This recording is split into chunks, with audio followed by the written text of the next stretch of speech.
Welcome back, ladies and gents, to the Best Buds Talk podcast. What's up, guys? How have you guys been? What is up? We're doing good, man. Just here, happy to have you once again. You know, and just here, just hitting this little bubbler. Yep. To switch it up. No joint today. Just a little bubbler. So we had to start off different. Sometimes, especially when we have guests, we have to switch it up a little bit. Yeah. What's it called? How you been ever since last time we had you? It's been a little over a year already. Yeah, man. Holy, you're fucking lying. Yeah. A year this month. Yeah, I was on the, what did you say, the 12th? The 12th of June.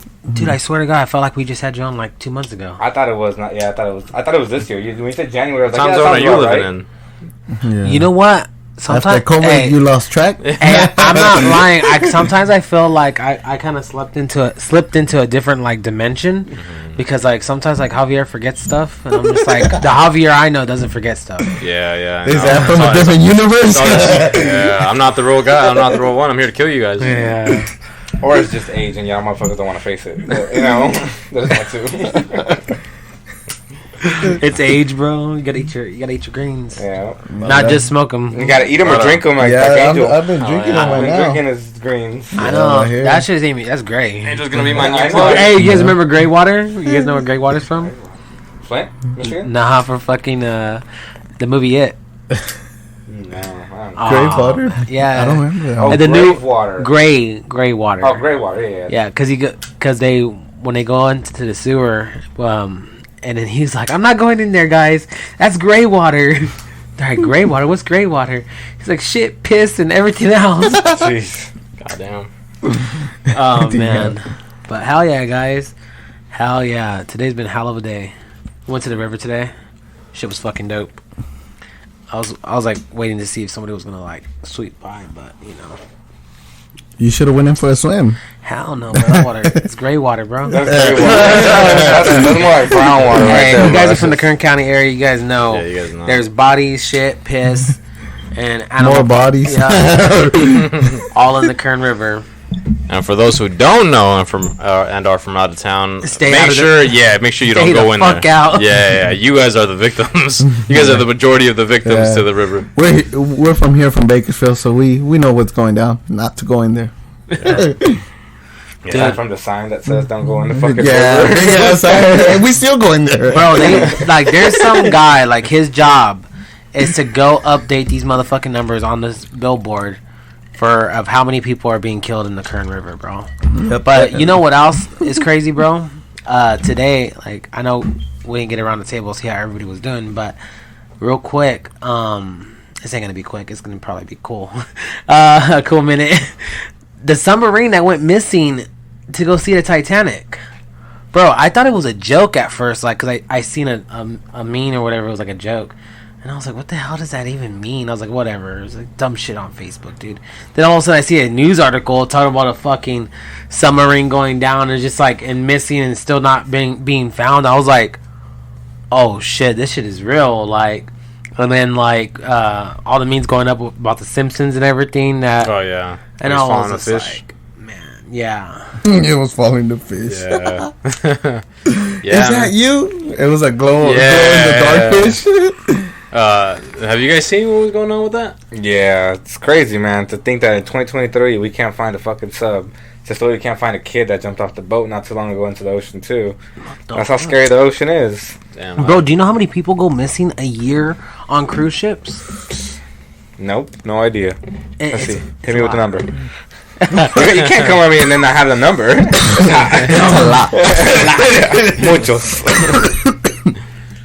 No, yeah, with the submarine, I guess the story was that there was a millionaire or a rich Yeah, person. bro, they're all rich. Yeah, they were all rich. You got all of them were They rich? paid over, I think, 250,000 each one to go in there. I think only one didn't because he's the one that came up with the idea and he was trying to get paid. Yeah. Dude, the thing is, he went down with them to show him how it's drivable, how to use it. But I heard the quality of it was like old quality. Yeah. It was nothing Bro, new. the submarine was not did not go through inspection. No, it went through inspection and it failed. They didn't give a fuck. It failed 7 times. And they still continued to fucking go down. Dude, wow. Yeah. My brother told me that they also sealed it, so the people that were in there trapped, even if they came up, because in 3 days, like in certain days, it was gonna come up by itself. And my brother said they shut it down completely, so you couldn't get out if you were trying from the inside. They had to open it from the outside too. Yeah, there were 17 bolts that sealed them into that thing. And like you could only imagine the methane gas that's in there, them farting, shitting, and I don't even think they had a bathroom. Where was their bathroom? They had a bathroom. Tiny. They had a little tiny ass toilet. Yeah, that shit looked tiny. Small as hell. You'll be all cramped up, and I think it was 5 people in there. Because I heard... 4 people that paid, and like 4 passengers. And it was 5 people. Yeah, First of all, the fucking quality of the controller that controls that thing. Was the PS5 controller? No? That shit looked like a Mad Catz controller from the PS1. Like, what the hell was even that? Like, Jesus, man. That should have been your first red flag. Yeah. I'm sorry. I'm telling you, the quality of the work was like old time. Like, it was nothing new upgraded. It was all old type. And then I heard by the pressure, I seen videos that it was just gonna crush it all into little bits. Bro, I earlier actually on my feed it popped up of some videos that was explaining how a submarine would implode.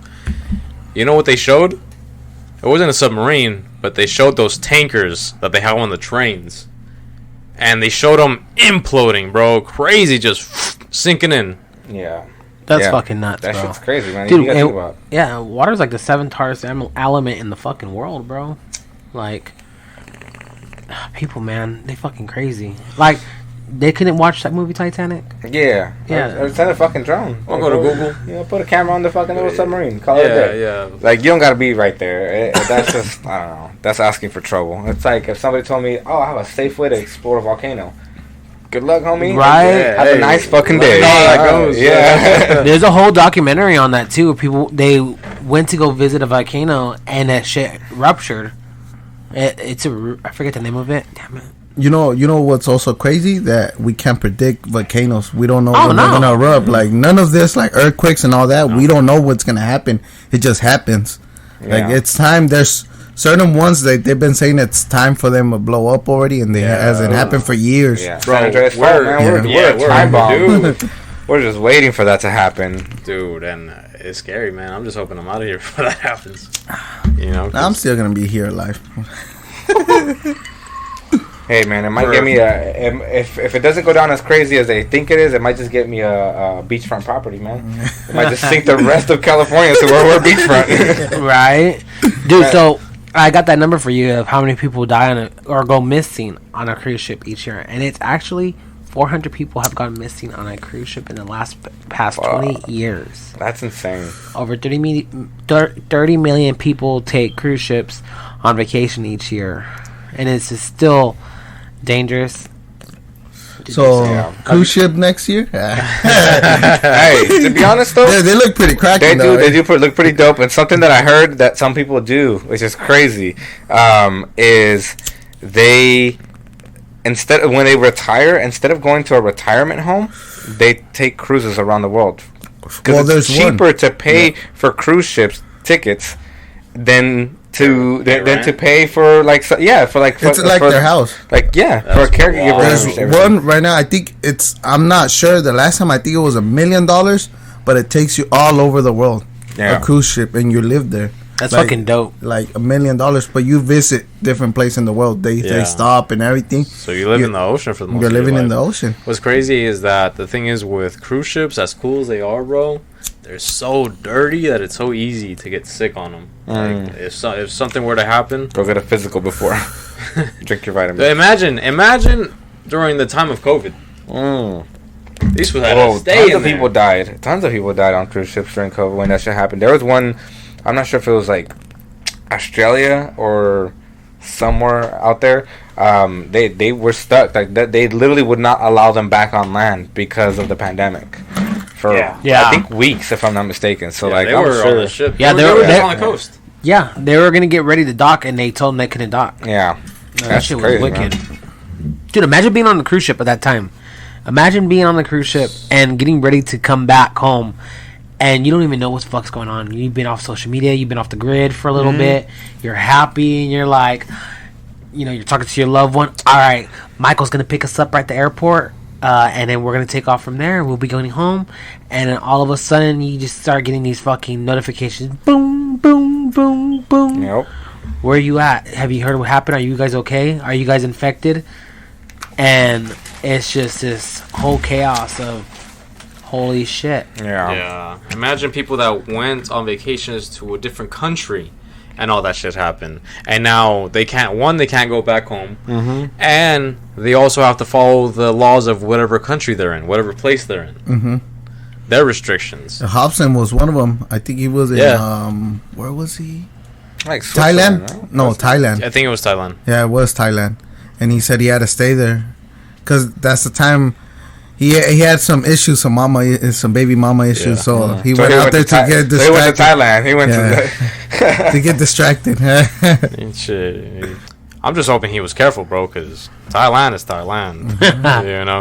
But, it's crazy. We're talking about ships, and this will segue into one of the things we were going to talk about. But we hear about this place called the Bermuda Triangle and how ships go in there, planes go in there, and never come out. Imagine back in the day, too, being like a pirate or sailor and just out there and not knowing like really what's out there, because 80% of Earth is water, and just not knowing and going in there and like never coming out. Like, what do you think happens in there? Do you think they get attacked? They just can't. Is the Bermuda Triangle so large that once you go in, you can't see shit, and it takes too long to get out, or does something attack you in there, or do they go to a different dimension? Like, what do you guys think goes in there that makes people disappear? Oh man, there's a lot of crazy shit that I've seen or heard, but I don't know, man. That's if you think about it, like over how many years has this like same area been considered like dangerous? Like, is it like bad ocean? Is it bad? Fucking. There's areas where you can get lost in fog for days, or even a storm. That shit could fuck you up. So yeah, that's a hard one. Yeah, I got a fun fact though for you on this one though. So, do you know that nobody knows how eel reproduce? And the reason why is because all of eel, they migrate or whatever to the Bermuda Triangle, and that's where they reproduce and they come back out. Really? Yeah. Damn, that's fact. a new one. It was one of those little fun fact things that you see. That's crazy. That would be wild. I seen. It's just insane how they're water creatures, but they're able to conduct electricity. I've seen a video on Jackass and shit. These are pretty crazy, bro. They go into a tub and shit, and they get into the water. And this kid, I think it was Wee Man, the one that went in there. So and they said this kid? Huh? Yeah, this kid. Yeah, that's exactly why. But he went in there, right? And he was trying to touch him with his foot. Bro barely taps him and shocks the shit out of him. And you just see Wee Man just panicking, and he's trying to get out and shit, like trying to get away from the eel. They're strong, man. Yeah. Well, think about little squids too. Oh, they go squids. Jellyfishes. Jellyfish. Yeah, the jellyfishes too. They pack a punch. Yeah. I seen They say pee on them.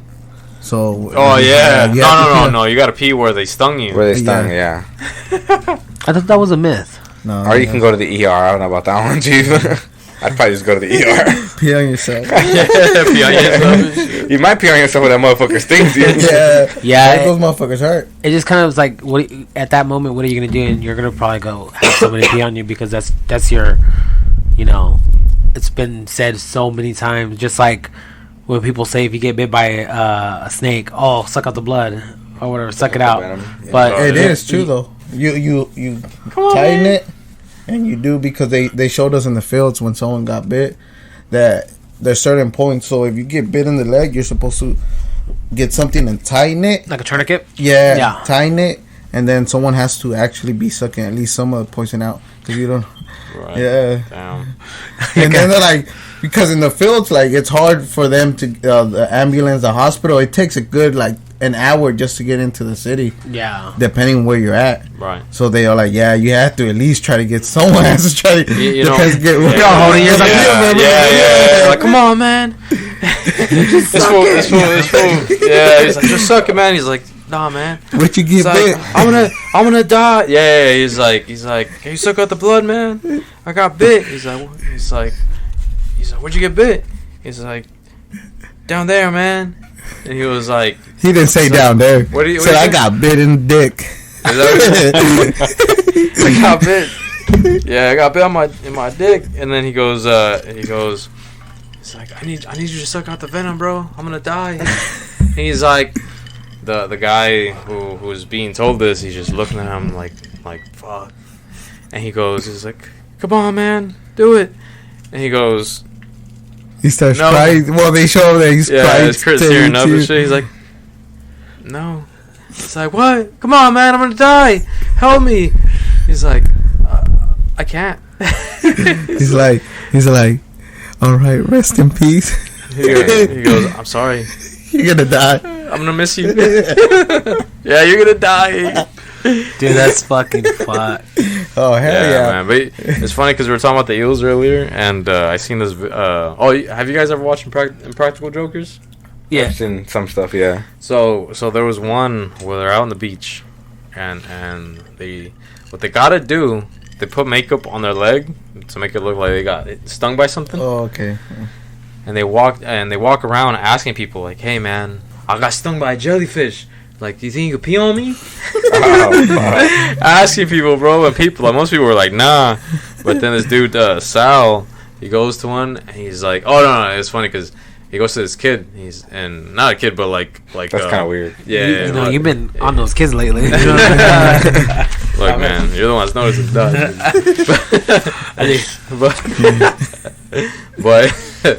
but he goes to this like, you know, he's younger because he's like maybe in his 40s now. Yeah. He was the dude was like maybe in his 20s, and like he's just going to random people, and he's like, hey man, like I got stung by a jellyfish, bro. Like, you know, I know it sounds weird, but like, can you help me? Can you piss on me?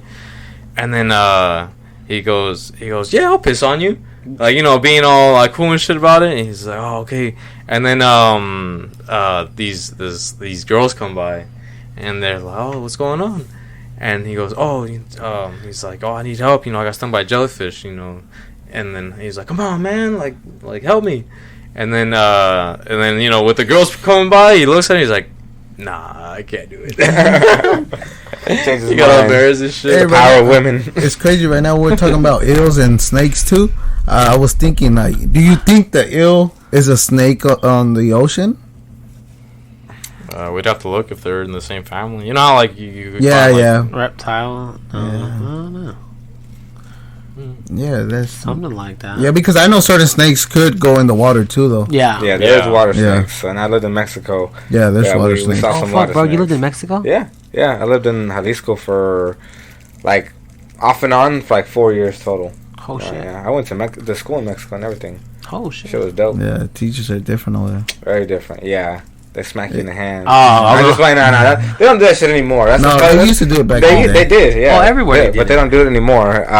It's cool because like over there they have a morning class and an evening class. So Yeah, it depends what time you want to go. Yeah, so you can go to school from like 9 to 1, or from I used to go 2:30 to 6:30 or 7 or something like that. Yeah. In the afternoon. So yeah, so like I have to get up early. This is the worst part of going to school for me. And Damn. Yeah, it was pretty dope. and you have to go well dressed, like Yeah. uniform and everything. Yeah. Hair too. Like where I was going, you had to be. It couldn't be too long. You had to go get a haircut. They wouldn't let you into school. Yeah, no, you They're have like, to, it has to be you're not legit. going into school, sir, because you don't have a haircut. Go back home. because you're poor. Hey, you gotta have no, the- but you have to pay for school. That's the other thing. Oh, Yeah. really? Over there, Yeah. they pay for school, their books. You pay for your books. Anything you do, you pay for it. Yep. It's no free. Damn. And if you ain't in the nice part, there's like the like one of my homies, like he didn't come from money, you know, so his family didn't have almost anything, and so he didn't have books. He would come to school empty handed, just a pencil in his pocket, you know. So, but like since it was like 6 of us that always hung out, we always like shared our books, you know. But like if it wasn't for that, homie wouldn't have no books. Damn. It's different out there. It's Yeah. like a different living for Yeah. everything. Over there, they have retas for drinks. Yeah. They have retas for, like a little, like a little scrimmage, you could say. About, Yeah. I don't know. You can really do it for anything. Yeah, Like yeah. I don't know what you might be talking about might be different. So go ahead. Yeah, no, it just like depends for the soda. Like whoever lost, the other team had to buy the drinks, Yeah, the sodas, okay. So, whatever. yeah. Okay. Like you could be playing a basketball game Yeah, or a it's soccer like game, any sport, and be like, yeah. "Jugamos de reta," you know? Yeah. That means you're betting on something, Yeah. and so the loser buys drinks or whatever, and Damn. it was serious too. Like, people get you take it serious, Yeah. really, and especially in those high school days or the school days. Even back in the day, if it wasn't beer, it was at least sodas or something. Damn. Dude, my fucking favorite part about Mexico, bro, is coming back. No, it's like you spent like 2 hours in that long ass line and just people running up to your window. I fucking dig the fuck out of it, bro. Yeah, fucking, I like. it's like drive through, but you're not. They're coming to you. Yes. Yeah, it's like drive through every 5 seconds. They're like, ¿quieres tacos? No, you get a burrito? yeah. Ahorita te lo hacemos. You're gonna be here for a minute. They go back. Yeah. They do, bro. They fucking do. It's the best fucking one. Yeah. Like, you want me to makeshift you a desk while we wait? It's funny because I was just talking to my daughter earlier about this, about my favorite part. One of my favorite things about going to Mexico was like the bus right there, because we would take the bus all the way to Jalisco. So for those that don't know, that's a 2-day trip if you're driving. So we would take a bus from here to Calexico, cross in Calexico, and go to Mexicali, and then take a bus from Mexicali all the way to Jalisco. So like my favorite thing going there was like that bus ride. Like one of my favorite things was the bus ride, because you're riding in the bus, like you're just chilling. Like back then I had like my fucking PSP, I think is what it was. So I was just chilling on PSP or listening to music. They had movies playing, and then every 2 hours the fucking bus stops, and either you can get down and go eat, or people walk onto the bus and they're like, these are like the famous tacos in this town, and you have their best tacos. And then you drive 2 hours, then somebody else offers you their best tacos from that town that are made completely different. Or whatever, it's not always tacos. That's It's different, like little snacks and stuff like that. I know. I don't give a fuck. I'll try to talk on every fucking Yeah, you just might gotta stop. You might eat some Pepto Bismol along the way, but This is not a stop. This is not a stop. Can we just stop here? I see the taco man right there. Dude, I'm not gonna lie. Okay, so on my way to work, you know, I have to drive down this long highway, and normally there's nobody ever over there, and now all of a sudden there's this fucking taco stand, and like in the most inconvenient spot too. But it's Middle just of like nowhere? middle of fucking nowhere, bro. Well, they're developing houses over there, but Yeah, but he's coming up, bro. Because he bro, cars got a started perfect stopping. spot. Yeah, perfect spot. It's You don't like have way out there, nothing close. Yeah, way out there on 7th Standard, bro. That ain't shit out there. and he's gonna have the little. It's gonna be all lights later on. Come here, tacos.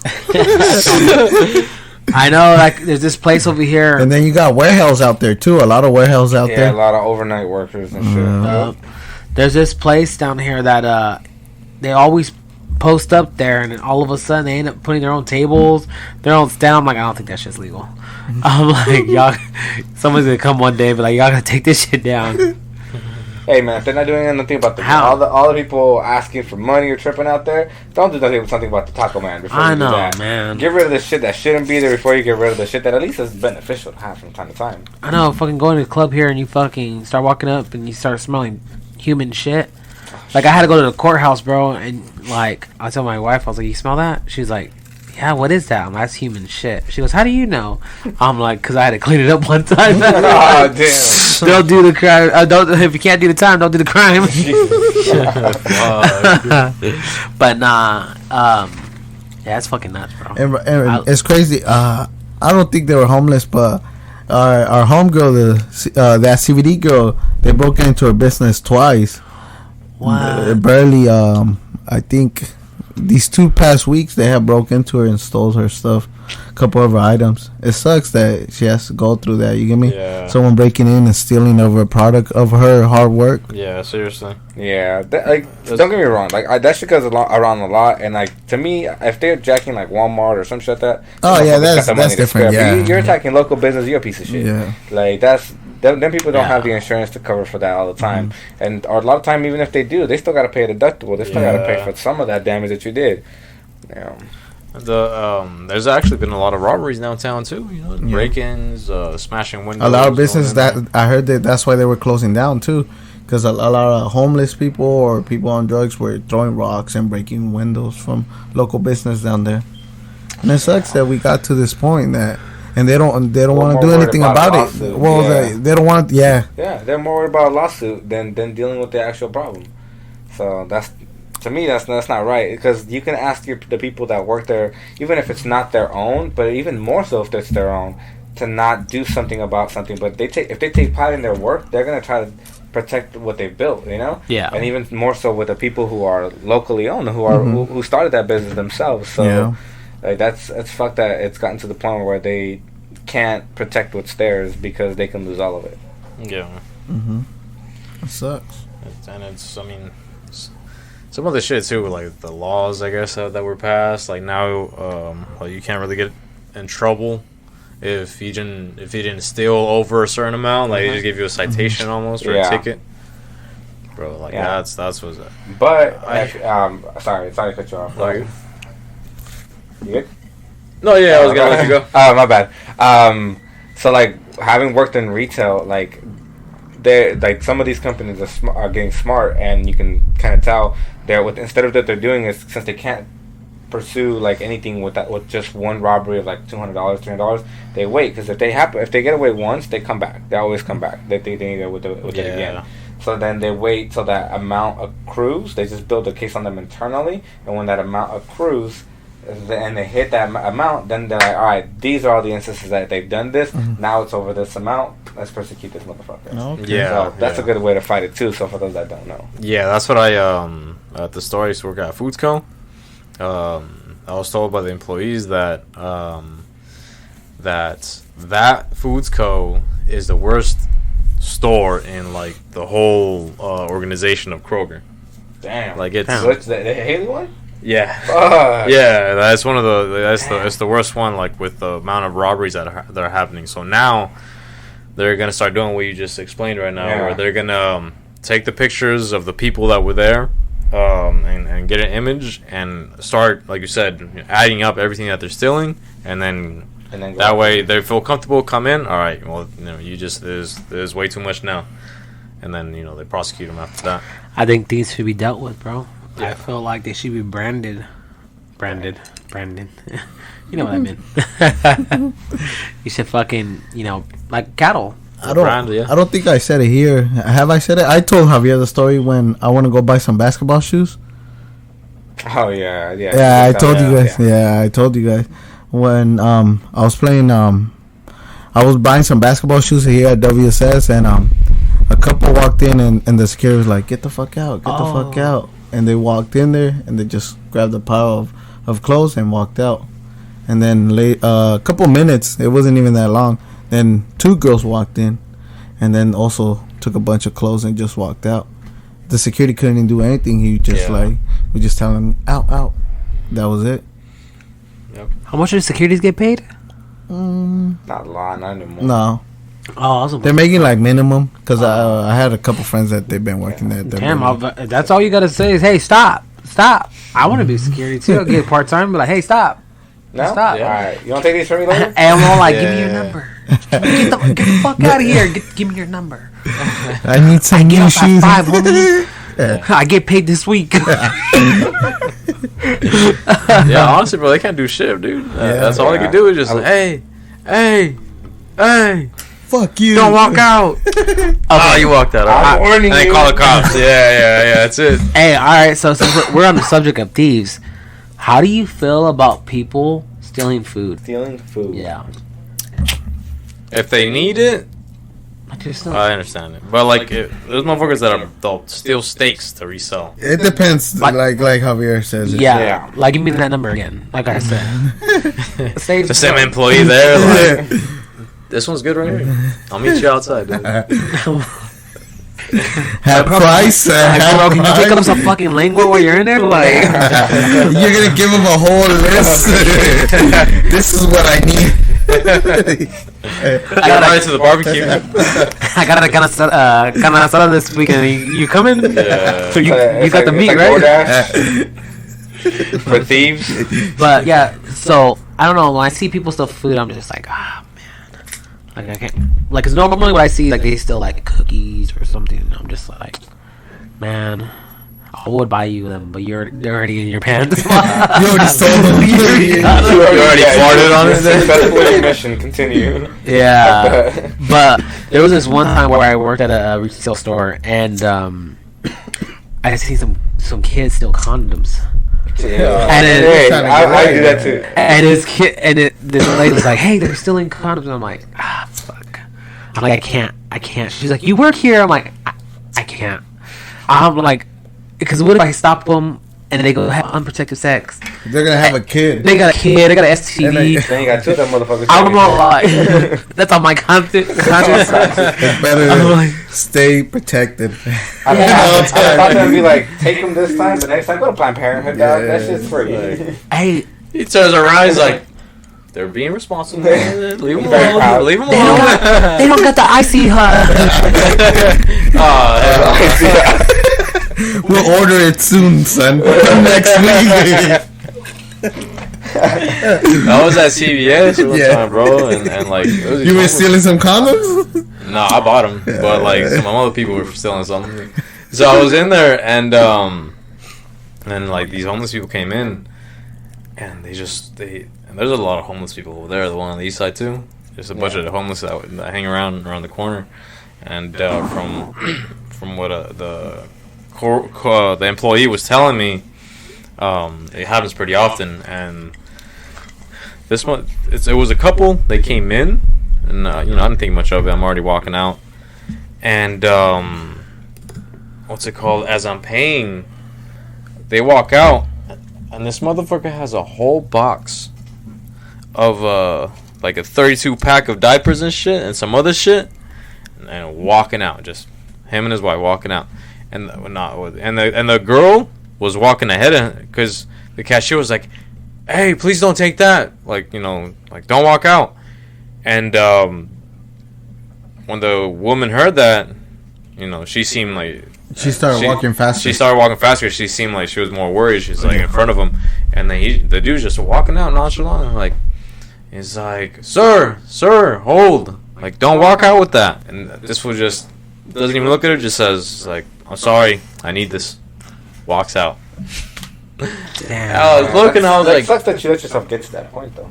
yeah. You Yeah. having a kid, dog, like, get it together, Yeah. Like, That's why. you had 9 I months. thank to you, get ready. Daniel, for those kids. If they use those condoms properly. There you go. Yeah, they're gonna be that person jacking Yeah. those Pampers. Yeah, right. This time they try to jack condoms. The next time they will jack those Pampers.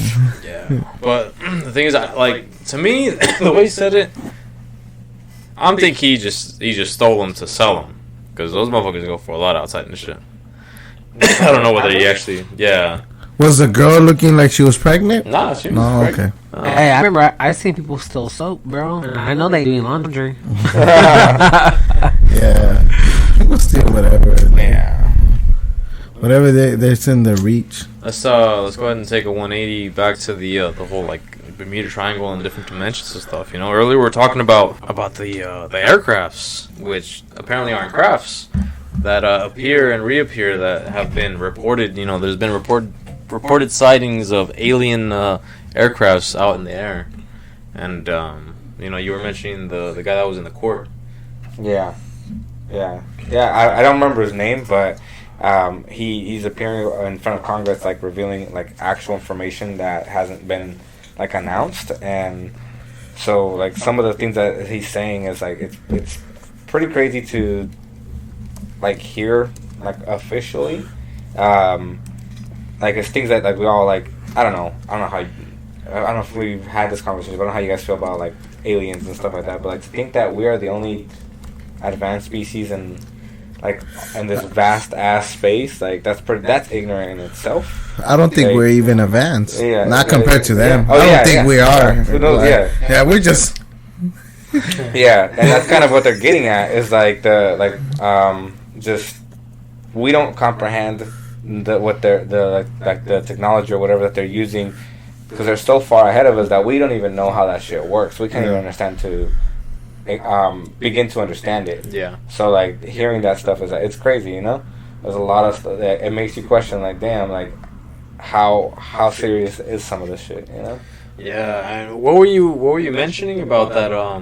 Some of these spaceships or airships or whatever you want to call them, they don't travel down to Earth. They're either passing by or appearing and they're saying disappearing. it's more like they appear. They're not traveling down to the Earth, and like I don't know if you've ever seen any like of the videos, but like when you see these videos, it's always like some disc or something flying, but in like crazy different directions at the same time. Like in order for something to do that, it wouldn't. The amount of pressure and the amount of gravity that would like the inertia that would go into moving that fast in our atmosphere would normally crush things like that. So like the amount of technology that they have to have ahead of us to be able to do something like that, like we can barely put a pilot in a fucking F-22 jet, and they can only withhold like 9 to 10 G's, and they're going like way faster than what our aircraft are known to go. So like the amount of force that goes into that, that's pretty crazy, man. Like they're way beyond us. I'm good. They're way beyond us to where we can't comprehend what they're doing. Yeah, it's interesting because damn it, I let it get away from me. Yeah, you see, that's how we're from a different universe. Yeah. What did you say? This Javier is gonna get mad at us, dude. That's why he's asking all these questions. I know. Well, what do you know? Yeah. How much do you know? Is that right? Can you look into this barrel? That looks like your hands. I don't know who's tripping now, me or you. What is crazy though is I actually seen a UFO before, and like it was the last podcast, With Jose. With Jose. You had to show some proof. Yeah, bro. We made an agreement. It was me and my 2 other cousins, and we were like, if we ever need each other to like validate that this shit happened, like no matter what time, no matter what, you guys will text and we'll validate. And they're like, yeah. We made a promise, bro, and it was perfect because it was like 10 o'clock that night. It was like the same time tonight, and they're 3 hours difference, bro. I hit that fool up and I was like, hey, it's that time. I'm like, I need you. And he was like, straight up, yeah, that fucking happened, bro. It was like, I seen the crazy ass fucking light, and we seen this crazy ass light. We couldn't explain it, and it just zipped around and fucking zipped out into the sky. And we were just fucking like, it felt still. Everything felt still. Like you just fucking, you can't explain it. You just say, you can't. It's crazy because we talk about like we can't. There's got to be more out there, even if it's far away. There has to be something. We can't be the only little speck that has a living life form. Fuck no. On the planet, right? And you would see a bunch of the stuff that you see out in space, like you were saying, like out in the sky, you see some crazy ass lights, and you're thinking like, what the fuck, like where's that coming from, right? And we're thinking the things that we see, they must come from somewhere from outer space. But you were saying that it's more like they're coming in and out of dimensions, almost. So, isn't it wild to think like we'd have more contact with another dimension before we get contact with like outer space? Yeah, that'd be something trippy. Like if we got confirmation that this shit, like whatever they're talking about was from another dimension, to the fact that we hit contact from a different dimension before we hit contact within our own. That's how vast our universe is. And that's crazy. That's how crazy their technology is, because they can find us in another dimension in that vast fucking universe. Yeah. And to think that we haven't discovered even a quarter of the ocean. Yeah. And I think we mentioned that before too. Like, it's crazy because like they started exploring in 1954 the ocean. In 1977, they stopped and started to find a way off the planet. What the fuck did they see down there? Yeah.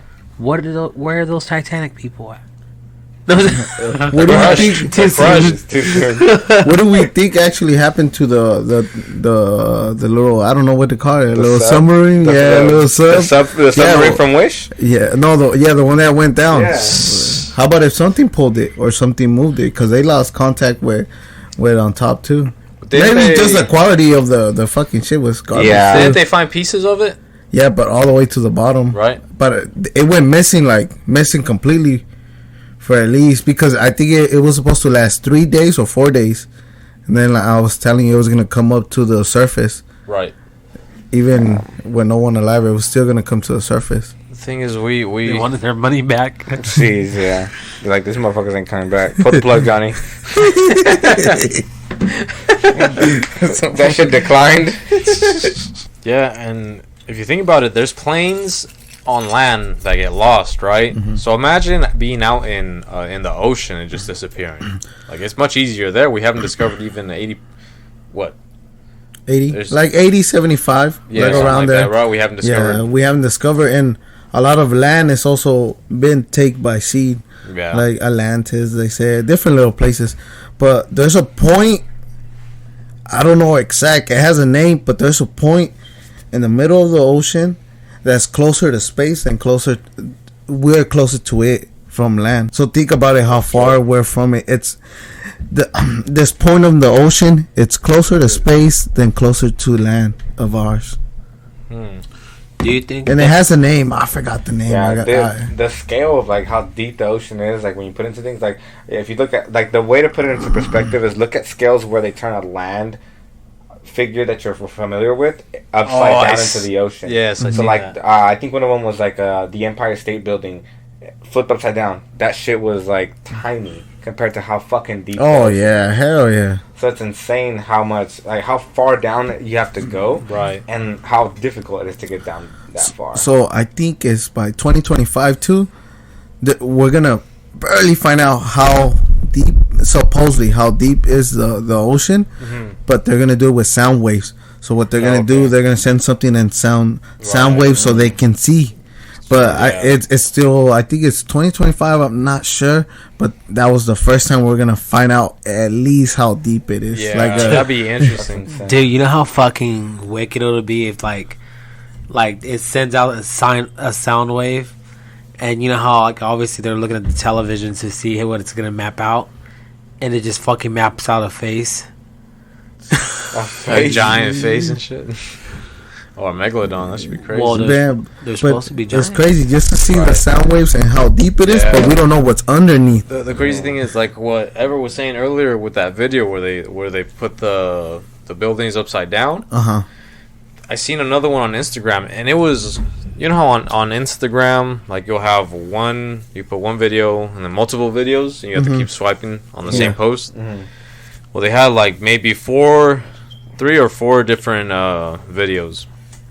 As you're watching it, you see where at a certain coast where the water is at, where the level is at, and they put shit like the deeper they go, they compare the deepness with, again, the same thing, like actual, like, known landmarks.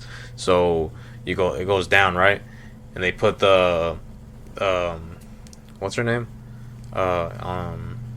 Statue of Liberty. Oh yeah. They put the Eiffel Tower deeper, and like other, like, taller and taller buildings, and then to the point where, like, even like big ass I don't know, like objects or whatever, like, just under there, and it shows.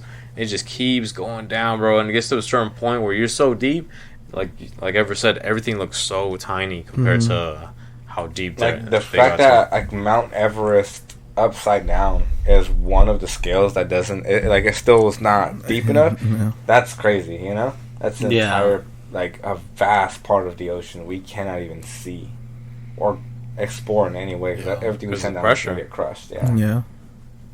So if there's anything under there, then that means they're able to withstand that pressure. Yeah. If that's the case. Well, there was this one time. God dang it, I forget his fucking name.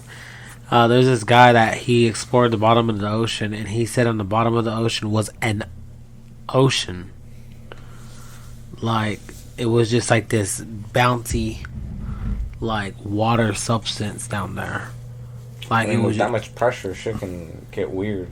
So, Yeah, he was like he can't. He was like the machine wouldn't go through. It was just like bouncing off of it. Even And it- oh, I'm sorry. Go- no, when he no, go when ahead. he reported it, this guy ended up missing, or he ended up dying. You know what's crazy is because there's so much pressure. What if water doesn't just only turn into a solid by freezing, but by just being so stacked Yeah. that it gets to a point where like you just can't go through it anymore because it's so compressed now. But Yeah.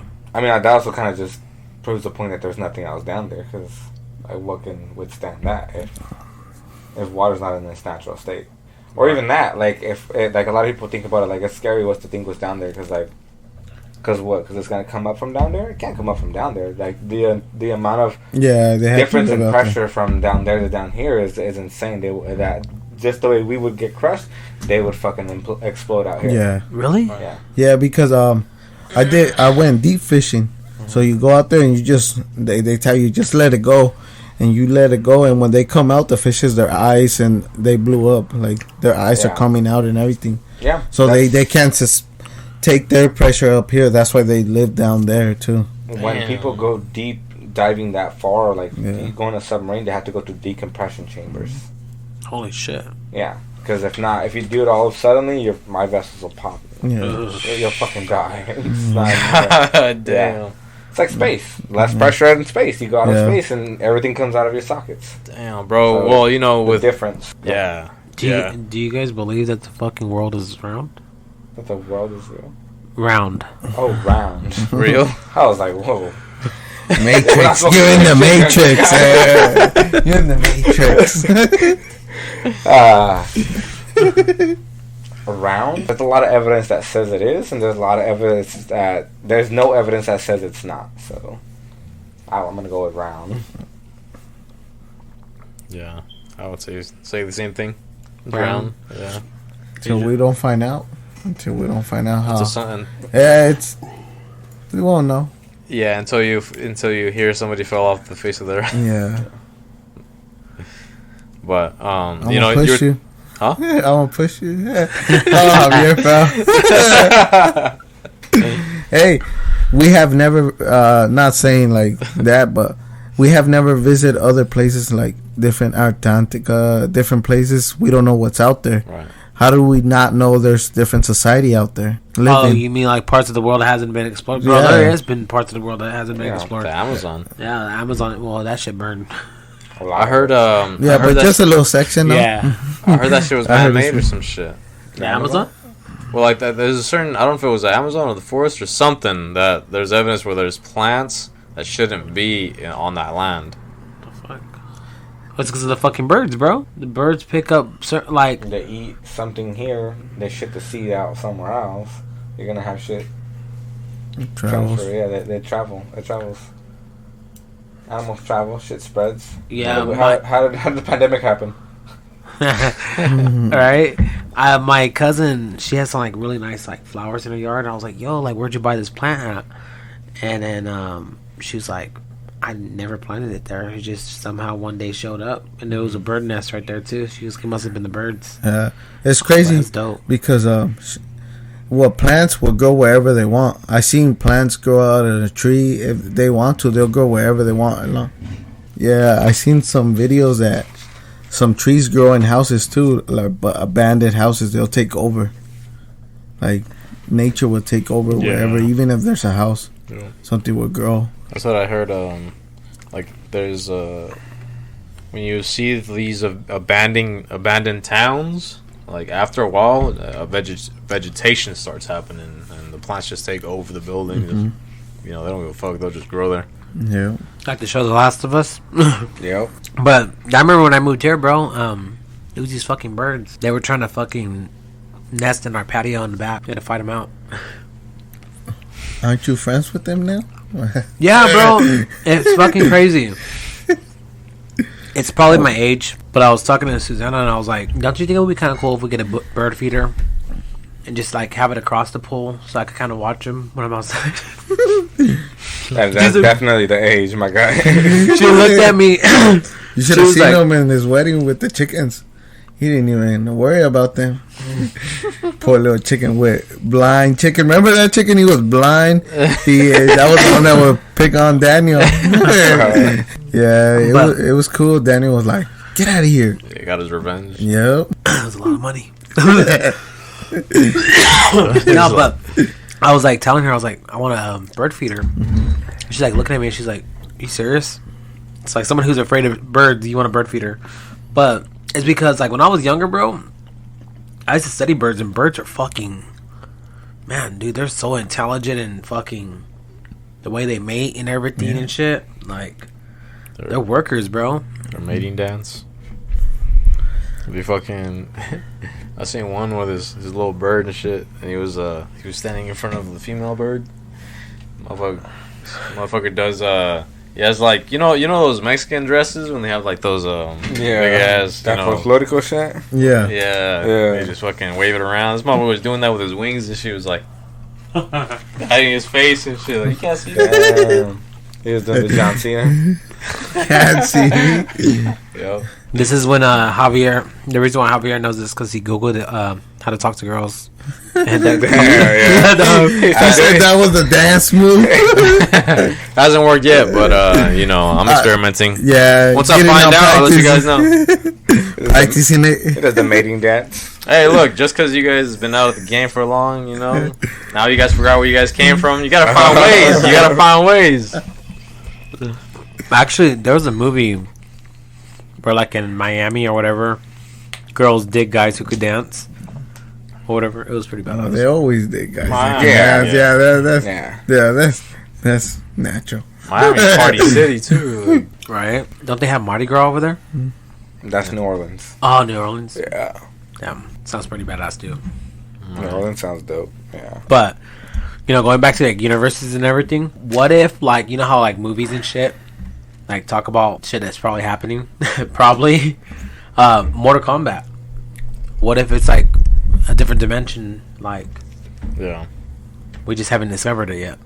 They're actually in Mortal Kombat. There's basically dimensions. They're called realms. There's 12 realms, right? Yep. 6. Is this 6 realms? 6. I want to say 6. Yeah, I'm thinking about fucking Dragon Ball. Dragon Ball. What is it called? Dragon Ball fucking Z. Super. Yeah. Super. But isn't that like 9 universes? There was more. 11. I was 11. Yeah, but there was more. But he said he erased them just because he got bored. Yeah. He just got bored. Now, beyond Mortal Kombat, there's a few. There's 6. I know there's Chaos Realm, Earth Realm, Edenia, Nether Realm, Order Realm. What is it? Order Realm. Order Realm. Which is the other one? Maybe 5. Yeah, 5.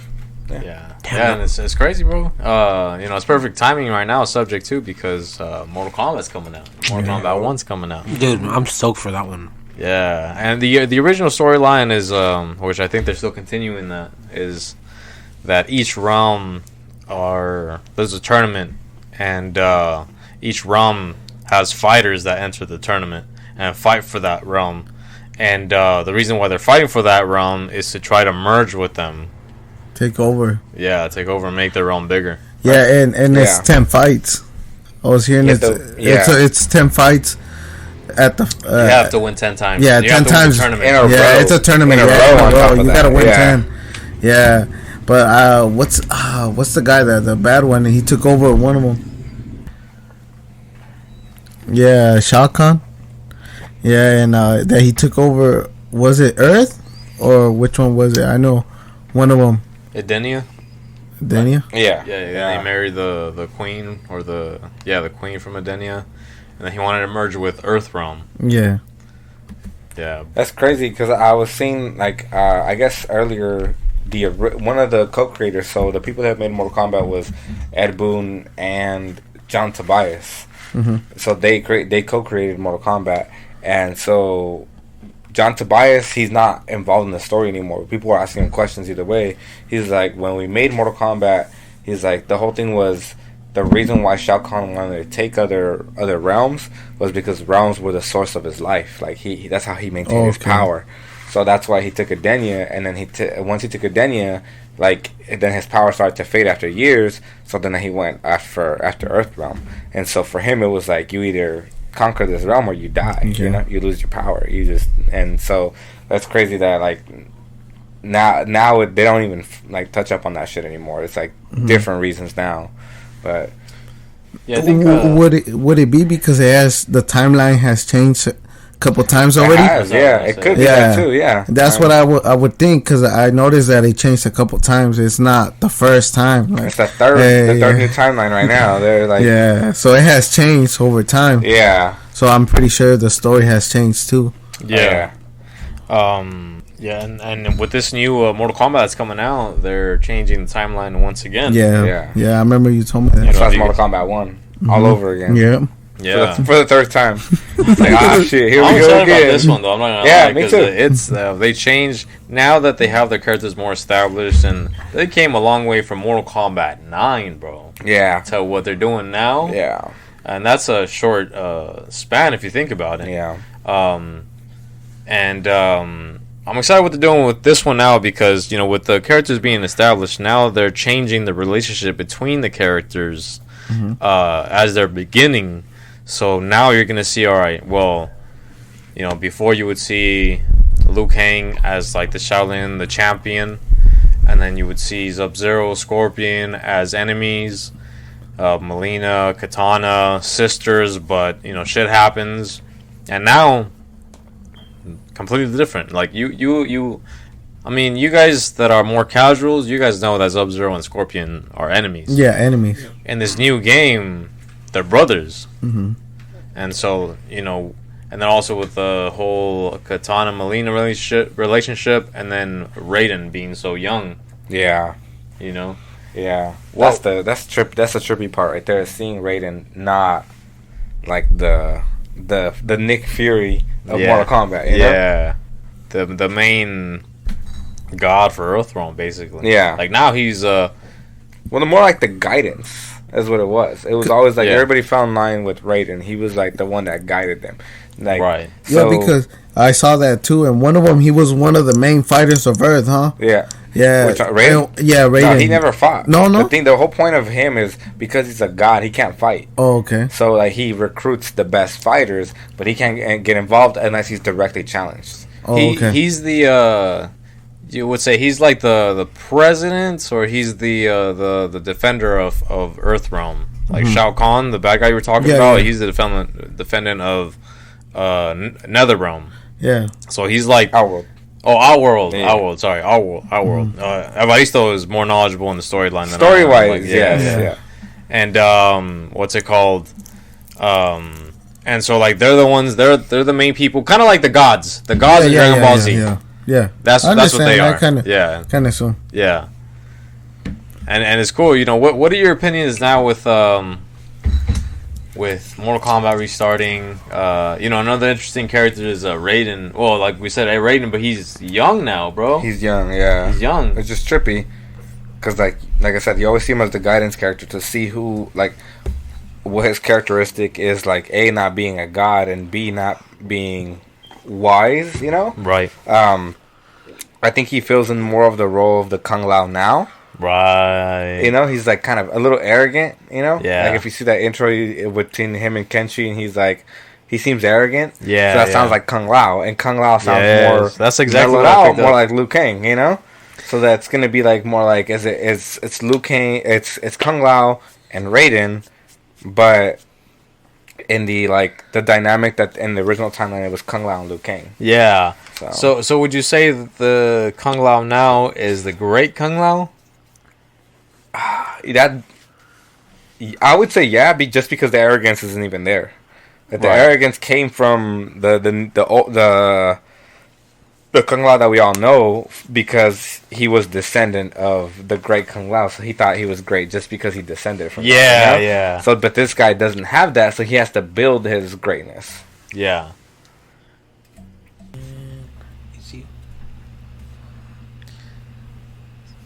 Yeah, and it's just interesting seeing a different perspective of him, which is going to be the same thing throughout the whole game because now every character is going to be different.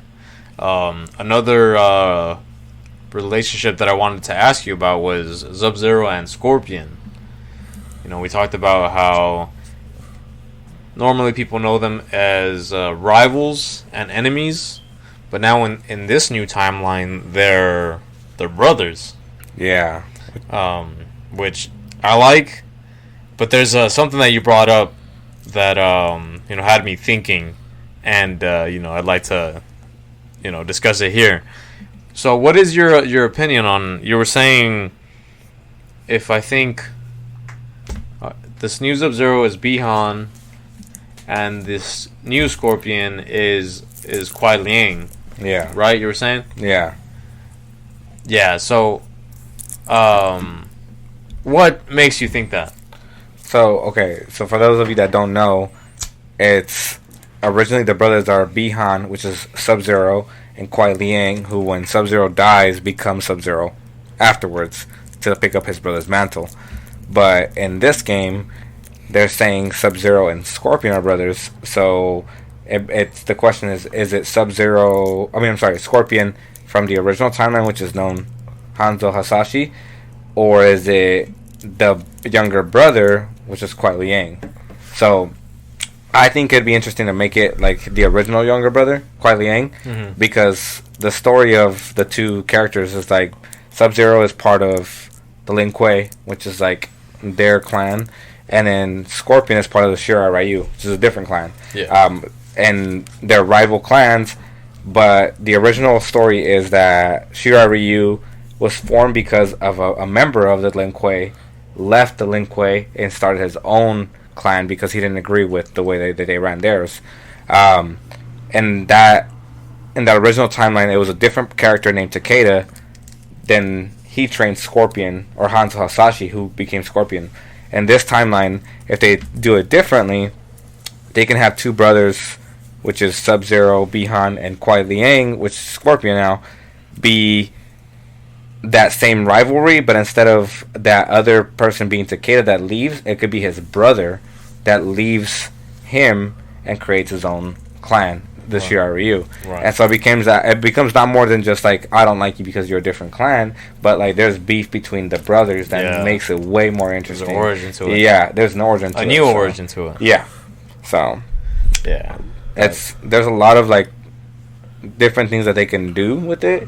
It just depends on who, because as of right now, they haven't said who the new Scorpion is. Because it's a new story. It's a new story. It's a new beginning of her. Yeah. That's why it's one. Yeah, so there's like you were saying earlier, Katana and Melina are like completely different now too.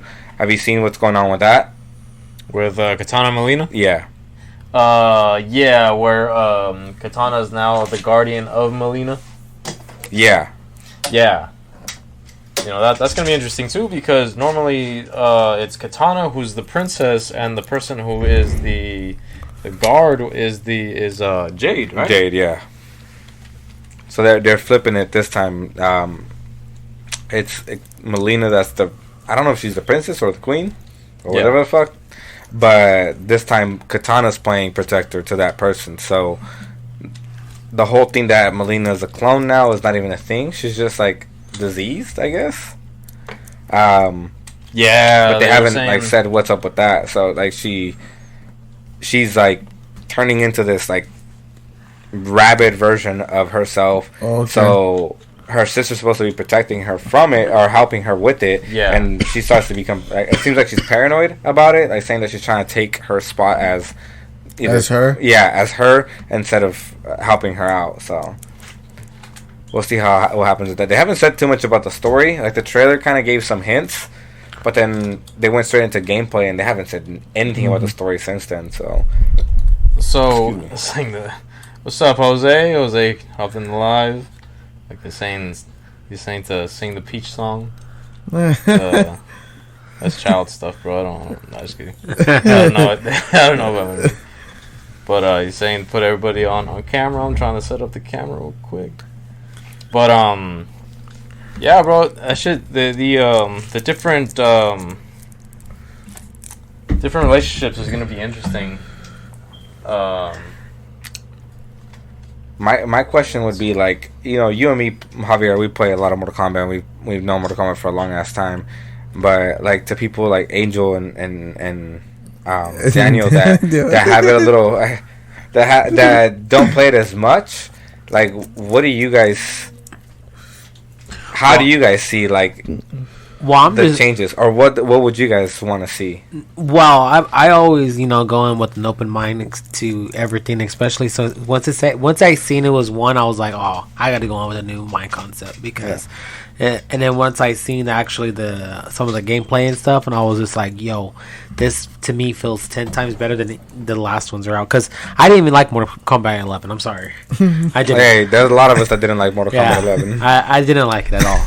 Yeah. So I'm a 10 guy, or X, and so to see this one come out, I'm really excited, and obviously I have to get the new system to order to play it.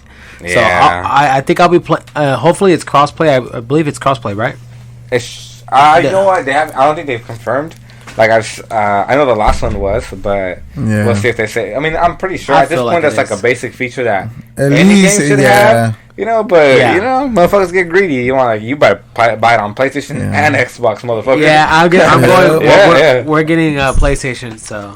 Okay, yeah, you have you're a man of taste, unlike somebody I know. Yeah. Well, damn, quality. It's like quality. It's like fine wine. All it is you guys are traders. That's all. Traders. Bro, you're Xbox guy. You definitely were Xbox. No, what? Excuse me. When? You never Xbox guy? No. I was the only Xbox I had was a 360, and then you know what? I think I was a PlayStation 1, PlayStation 2. Then I went to Xbox. And then you went right back to the PS4. No, he's a man of taste. Yeah, I'm Xbox too. I went back to the PS4. I had 360 and I went right back to the PlayStation. Sorry, man, we can't have you anymore. Can you say that? Hey, no worries. Glad to leave. Not sorry. No, just kidding. But I wanna ask you. All right, so we're talking about Sub-Zeros, right? Mm-hmm. Sub-Zero, Kuai Liang, and the brother. What do you Who do you believe was a better Sub-Zero? Bihan? Yes, without a question. So, so a better Sub-Zero in terms of character, or just a better Sub-Zero in terms of like both humanity? If in terms of humanity, no, humanity, no, more like character and who would win in a fight. Bihan was skilled. Like he was, this motherfucker. He beat Fujin, which is a god, and in mythology, it's like canon. So he beat like a lot of characters that were stronger. Like Kuai Liang is good because of his dedication, but Bihan is naturally good. So in an all-out fight, Bihan would win. Okay. And the story, like, do you prefer Kuai Liang's character or Bihan's character?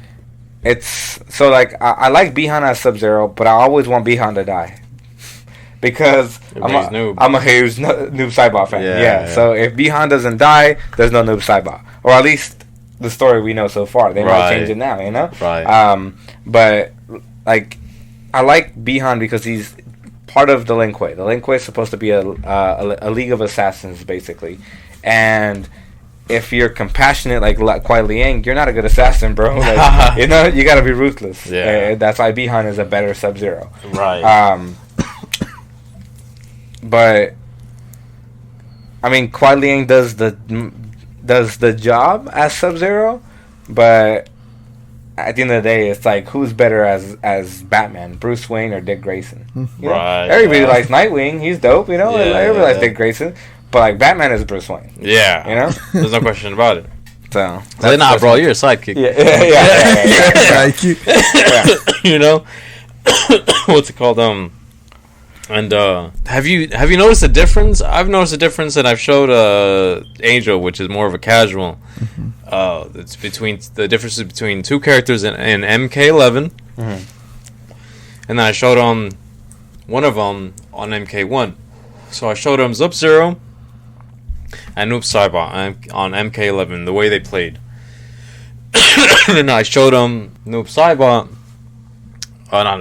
Sub-Zero on MK1. I was showing them like, oh, do you notice any differences in the way these guys play? You know, now that I told them like this is the original Sub-Zero, the one that died and became the other Noob Saibot. Yeah.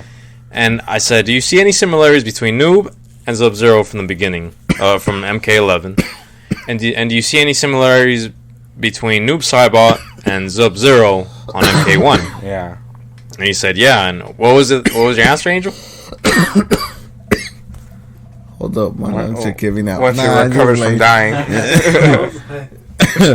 Yeah, so Nuke was more fluid with his he just fluid. He looked like he had a better combo, better moves. And the Sub-Zero to me was like a little slower. Stiff. Yeah. Yeah. Like you look like a little brick, little robot. Yeah. He was moving a little slower. You mean? Yeah. So I noticed that just because the way I train too is like I gotta see that like, oh, I'm stiff, or you gotta be relaxed. It's the same thing, and that's what I want. I want something just fluid. That's what you want. You want someone just to be smooth with it, getting good in punch, kicks, whatever they want to bring in. That opponent to me is like controlling the whole fight. To me, it's like, oh, I'm doing what I want. Yeah. You could just tell, and would you agree with that? Oh, he's still like it's just more fluid. The way he fights, each move works itself into the other. The way he works his body. The other one, is more power, more explosive. You know, more like you learned, like you practice this thing. Like I said, going back to what I said earlier, is like Bihan, the original Sub-Zero or Noob Saibot. He's naturally good at what he does. Like, yes, you can become great at something by practice and hard work and all that, but there's a difference between those people who are practicing and great at hard work than those people that are gifted at it, are naturally good at it, and then they practice and do the hard work, you know? Like that, they're just naturally good at something, so they have that advantage. And that's the difference that you're seeing. That reminds me of the rivalry in Naruto between Itachi and Sasuke. It was just Itachi was the more skilled, born, became natural talent at a young age. Yeah, became an Anbu at 7. Yeah, you know that's what it reminds me of. Yeah, and I would also say like also Bihan is more, like you said, dedicated to the cause. Yeah, he's more like, this is my life, like this is the life to live, and if he has to kill somebody, like he doesn't give a fuck. He's more like, what'd you say? He would be more dedicated. Yeah, dedicated to the Lin Kuei than anything else. Yeah, even in a new one, like you can already tell, like they have that like intro shit when they're about to fight and they say some shit to each other. You can tell that there's that like, I care more about like what my clan does or wants than what like anybody else wants. So yeah, I'm pretty sure, honestly, I'm pretty sure Sub-Zero is gonna die again in this story as Bihan, you know, and come back as Noob Saibot, because that's a character you don't want to get rid of. But like how they go about it and what that does between like his brother now, Scorpion, right? Like what does that do for him, you know? And like if like let's say it is Hanzo, then where the fuck is Kuai Liang, you know? Or bless you. Thank you. Or if it's Kuai Liang, then where the fuck is Hanzo? Right. You know, or what is Hanzo now up to? So I get it opens up like avenues for other characters. Yeah. And stuff, so. For I would say for Kuai Liang, maybe they could introduce him as somebody else. Only because he could be the new Frost. Yeah, I can see that happening. Mm-hmm. You know, what's it called? Because when you think about the rivalry in original Mortal Kombat, you think about Bi-Han and Hanzo until later on. Then it's more Sub-Zero and Kuai Liang and Sub-Zero. Hanzo had more of a rivalry then because of like what happened. It would be, I don't know, in my opinion, I think it'd be cool just having like Hanzo and Bi-Han. Like, alright. Because when you think about it, Sub-Zero and Bi-Han, Hanzo and Bi-Han are both in the same they're both almost the same kind of thing, right? They're, I don't know if you would call them revenants or something, but they're both reborn. Yeah. And so, even though it's more Sub-Zero and Scorpion, technically, it'd be cool to have Bi-Han and Hanzo being the actual rivals. Like, this was Noob. Like, people, when people see, what I've noticed is when people review Sub-Zero, they talk about how he plays different from the original Sub-Zero, right? Oh, not original, but MK11. There's different moves. But I don't think they take into account that that's Bi-Han, that's Sub-Zero, not Kuai Liang. So NetherRealm had to have wanted to make it more original and put like, alright, this is Bi-Han. This is Bi-Han Sub-Zero, so he's gonna play different. You know what I mean? Yeah. And him and Noob have similarities in the new Mortal Kombat and in MK11 with Noob and Sub-Zero now. They kind of have that same flow where they have that same personality and fighting style. Yeah. Because if I remember correctly, in other older Mortal Kombats, Noob always played real, like, there's a certain style he had, but like it was him though, Yeah. And so I think it's apparent in the new Sub-Zero. Say again. It's apparent in the new Sub-Zero. Yeah, basically, and that leads to my next question: Who would you hope is on there, and who would you want to main? Honestly, like the same character I've been hoping to come back for a while, which is Smoke, Human Smoke. Like they did a really good job of like redoing Smoke in MK9. Yeah. As a human, they gave him a name, they gave him personality and everything, and then they fucking murdered him. He never came back. No, he technically came back in MKX, which made it more interesting because they were like, I don't know if you guys are familiar with the character Smoke, but oh yeah, I was when you said he was the human version, I was like because isn't he like that cyber Smoke? Yeah. So there's like the cyber version of him, and then there's the original version of him before he went cyber. Okay. And so like the whole thing is like he was abducted as a child, and then he was sacrificed to a demon called a Nenra, and it was a demon of smoke, and that's where he gets his powers. Like, so when they sacrificed him, he, like, that demon took over his body, and he controls his body, but he gives him also his powers, which are the powers of smoke. And they gave him, like, that was a story for him in a new one. And then they killed him. When they killed him, they also, like, they made it seem like the demon took over completely. And so he was like, one of the interactions he has with one of the characters, which is Jax, it's like, he calls him Smoke. He's like, no, I'm not Smoke. I'm a Nenra, which is just the name of the demon. Like, bring back that, like, a demon of smoke and make that a character. Yeah, that'd be kind of dope. That'd be dope, bro. Because when you first started getting into Mortal Kombat, and you found your main, who would you say would you say Smoke is your main? Like, for most Mortal Kombats, yeah. Like, the first Mortal Kombat that I, like, truly understand to learn and play was Mortal Kombat 3, or Ultimate Mortal Kombat 3. And then they had Cyber Smoke at the time. He was just Cyber. And then I played him and MK, or like Trilogy, which was the next one. They had a Human Smoke, and that's who I played. And then, like, pretty much every MK, like MK9 main Smoke, MKX, it was the Triborg version of him, but there was Smoke in it. So MK11 didn't have Smoke at all. So I had a character crisis at that point. I didn't know who to play with that. So, yeah, I know what you're talking about, bro. Yeah, I couldn't find somebody to stick with. Like I love other characters. Like Noob Saibot's my other favorite character. But you want to have variety. Like if you play the same character over and over and over, it gets stale. Or there's like certain other characters you don't like to play as, like bad matchups.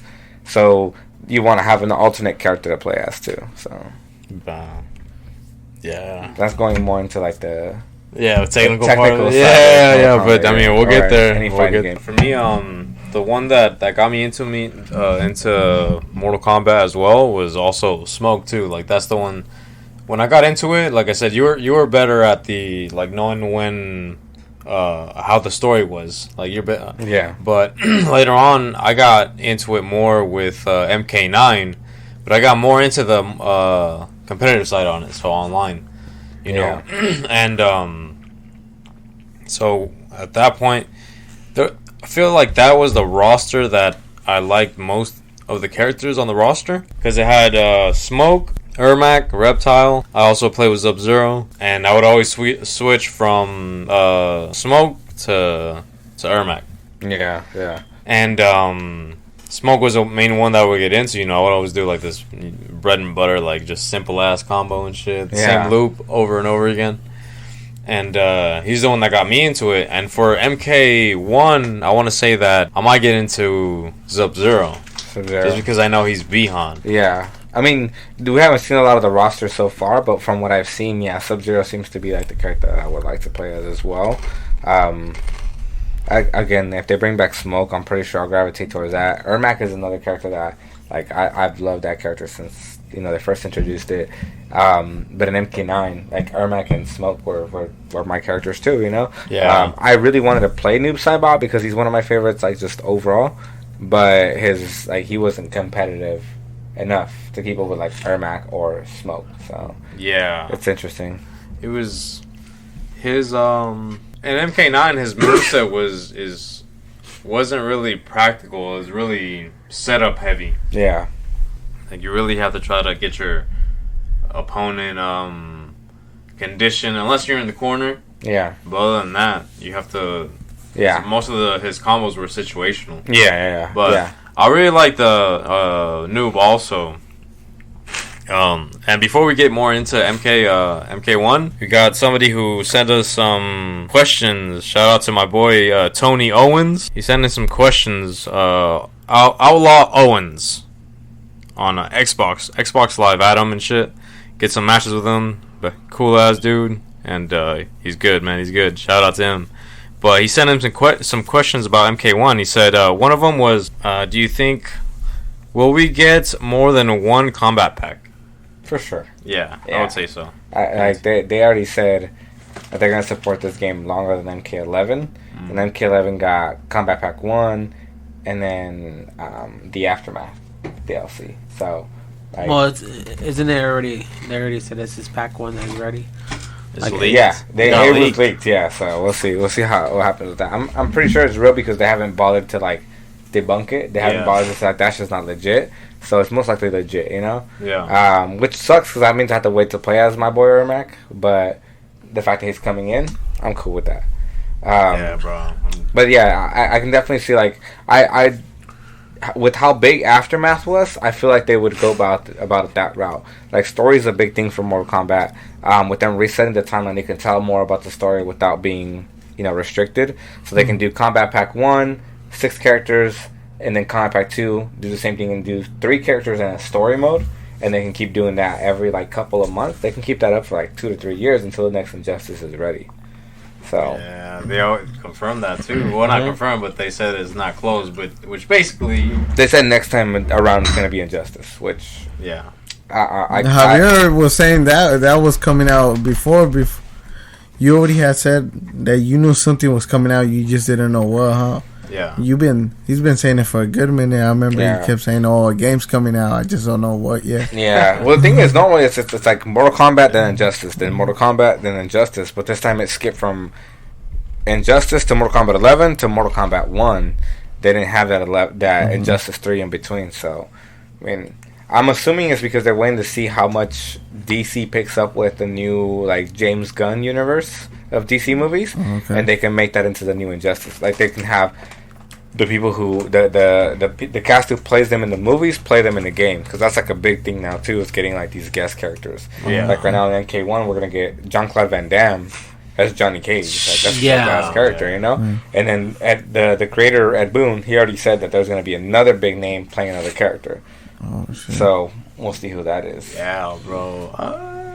We'll see. We're gonna. Who do you want? Who do you want? Me? Yeah. Okay, so look. That ties into another question that Tony Okay. asked. He says, "Why we never got a Bruce Lee skin for Liu Kang?" I think it's to like respect the name Bruce Lee, because you don't want to see Bruce Lee ripped apart and get his head cut off and all that stuff. You know, I would say that's the most reasonable option. I could you know? go with that. Yeah. Yeah, that's why Mortal Kombat is restricted a lot of the times. Yeah, that's why we'll never have Mortal Kombat versus Street Fighter. Never get Shaggy in Mortal Kombat. Yeah, like there's no way that works the other way around. Like Mortal Kombat can cross over into other things like Injustice, like, you know, because they can tone down Mortal Kombat, but you can't tone up characters. You're not gonna have Bugs Bunny get murdered. Yeah, that's what lady said. I can see Bugs Bunny's taking his tear apart. He's got shot multiple times on rabbit season. Yeah. He did get hunted that time then? Yeah. Yeah, I said, because he always wanted to get hunted. The other foot never got him. He said, with some holes on him. The one character that I'd like to get a skin for would be Boraicho.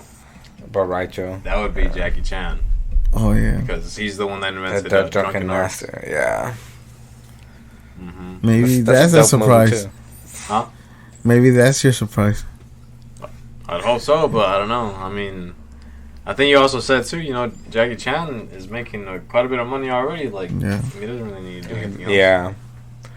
I think it's whoever does it as out of like love for the game, the series, because that's why a lot of them have done it. I just hope that they don't get somebody who is not fit for the role, like they had in MK11. Like Ronda Rousey, she's a badass fighter, you know, but she is not a voice actor or an actor. Period. Like she was pretty bad in MK11 as Sonya. I'm not gonna lie, like that. That's just she was not a good character, you know. Like they gotta get somebody who's good for the part. Like Kerry Tagawa as Shang Tsung, fucking spot on. To tell you the truth, I didn't even play MK11 that much. Yeah. I played for a little bit, and then I just let the kids play. Have you seen the 1999 film of Mortal Kombat? Yeah. Okay, so the motherfucker that played Shang Tsung in the game, Uh-huh. I mean the movie, he played him in the game. Like they got his voice and everything, and his face and everything, and he also did like the cutscenes for some of the story mode, like his voice and everything. Like he plays that character through and through perfectly. That's like, dope. There's no other Shang Tsung in my opinion. Yeah, bro, no way. Like, Yeah. I'd expect them to have if they have him here. Wait, I hope they do. he does. I don't. They haven't confirmed, which they haven't. If they haven't confirmed, I feel like that's already a bad sign. Because like if they had Kerry Tagawa, they would like use that as marketing. Like boom, like because we know Shang Tsung is coming. They already announced him as the DLC as a pre-order character. If you pre-order the game, you get the character. So why not be like you get Shang Tsung, Kerry Tagawa as Shang Tsung? You know, like that's kind of a Because they already showed how Shang Tsung looks. Yeah, but So- they haven't showed his voice. They have not shown his voice, so he can still be like they're still trying to get him, which is hopefully the case. But yeah, they haven't confirmed that they've got him, so we'll see. We'll see. There was an interview where he had said something. And they They was bleeped supposed it to out? say- and they bleeped it out. Yeah. And he asked for like who was the next voice person or whatever. Yeah, but I don't feel like if they would make a big deal, like that big of a deal out of it, if it was Kerry Tagawa what they had said. So like, I feel like that's a different person that another big name actor they've gotten for a character. I'm calling it now Shaq as Geras. Fuck, dude. That'd be crazy. But with WB, Or Shaq as Goro. with WB calling the shots. Yeah, you know, you never know. There's another LeBron one. James as Scorpion. He LeBron already James did as Space Jam. He don't fuck that franchise up. True. Bring Bugs Bunny with him. Alright, the other one, another question was, what's the point of having cameos in the game? They should have been optional.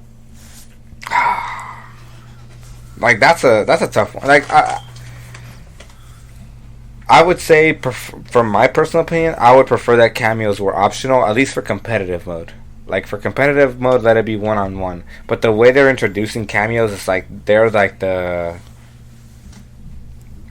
equivalent of the variation system to this game than it was to MKX. So like that's their new big feature. So like why not include it in the competitive version? You know, and my only thing is like as long as it's balanced. Like, we're not going to see everybody have the same fucking assist character because that assist character is the best one. Or we're not going to see some broken shit because of an assist character like Infinites or anything like that. Right. Like, if that's the case, then yeah, by all means, you know, like, I would love to see, like, two people who play the same character as a main but have a different cameo character to switch up their playstyle. Like one person likes to play defensively, so they choose, you know, Raiden as their cameo character, or one people likes to play like super offensive and chooses fucking Kano as their cameo character. Right. So like that brings a different, you know, depends on how you like to play. We can play the same character, but as long as we have a different cameo character, we play a different style. Yeah. So that there's a pro and con to it. Right. And I believe they asked Ed Boon as well. They asked him like. They asked him a question, and Ed Boon basically answered by saying, you know, we wanted to design the game to where if somebody wants to main a certain character, they could do that. And if they don't want to switch to another character, they could just go ahead and switch the cameo, and that will switch up the game, the match. That's an interesting thing, too. Like, we were talking about earlier how in NK9 we both like Noob Saibot, and like his shit was situational, like his game plan didn't always work out. But what if you had that assist character that made his game plan work? You know, that puts you in those situations that you wanted to have as that character. So that's another like plus side to it. You know, you can have a character who's normally crappy by itself, but once you partner with the right, you know, cameo character, it plays 100% better. Especially for those people that want to stick to a character. I'm those people. Yeah, like, me too. I'll play. No matter how bad that character is, if that's my favorite character, I'm gonna play that motherfucker. Yeah, bro. Yeah. I mean, honestly, I played Noob either way. I wanted also Human Smoke, but Collector just resonated with me. Just the way he played, it was my play style. Yeah. Like, especially, you know, as you said, coming from Scarecrow, a little bit of Ermac, and then Scarecrow. Yeah. You know, just like Ermac, little like crumbs of Ermac style in there, sprinkled in there or whatever. But, and you know, me too. But I would play Collector on MK11 because I don't know, just that's why I chose. Yeah, I played a lot of Noob Saibot, and like that's who I mainly played as. But something with the character was missing that I didn't find myself sticking to. I always wanted to play a different character. So, like I bounced around with like Nightwolf. I played with Rain. I played with Fujin. Like, but nobody ever felt that like. My thing with MK11 is it wasn't rushdown enough for me. So when I played X, I played rushdown characters. I played Smoke. I played Ermac, where it's like 50-50 to death. Yeah, the vortexes. Shinnok, yeah. And then like going into MK11, where it's more footsie based, more slow. Like finding that style.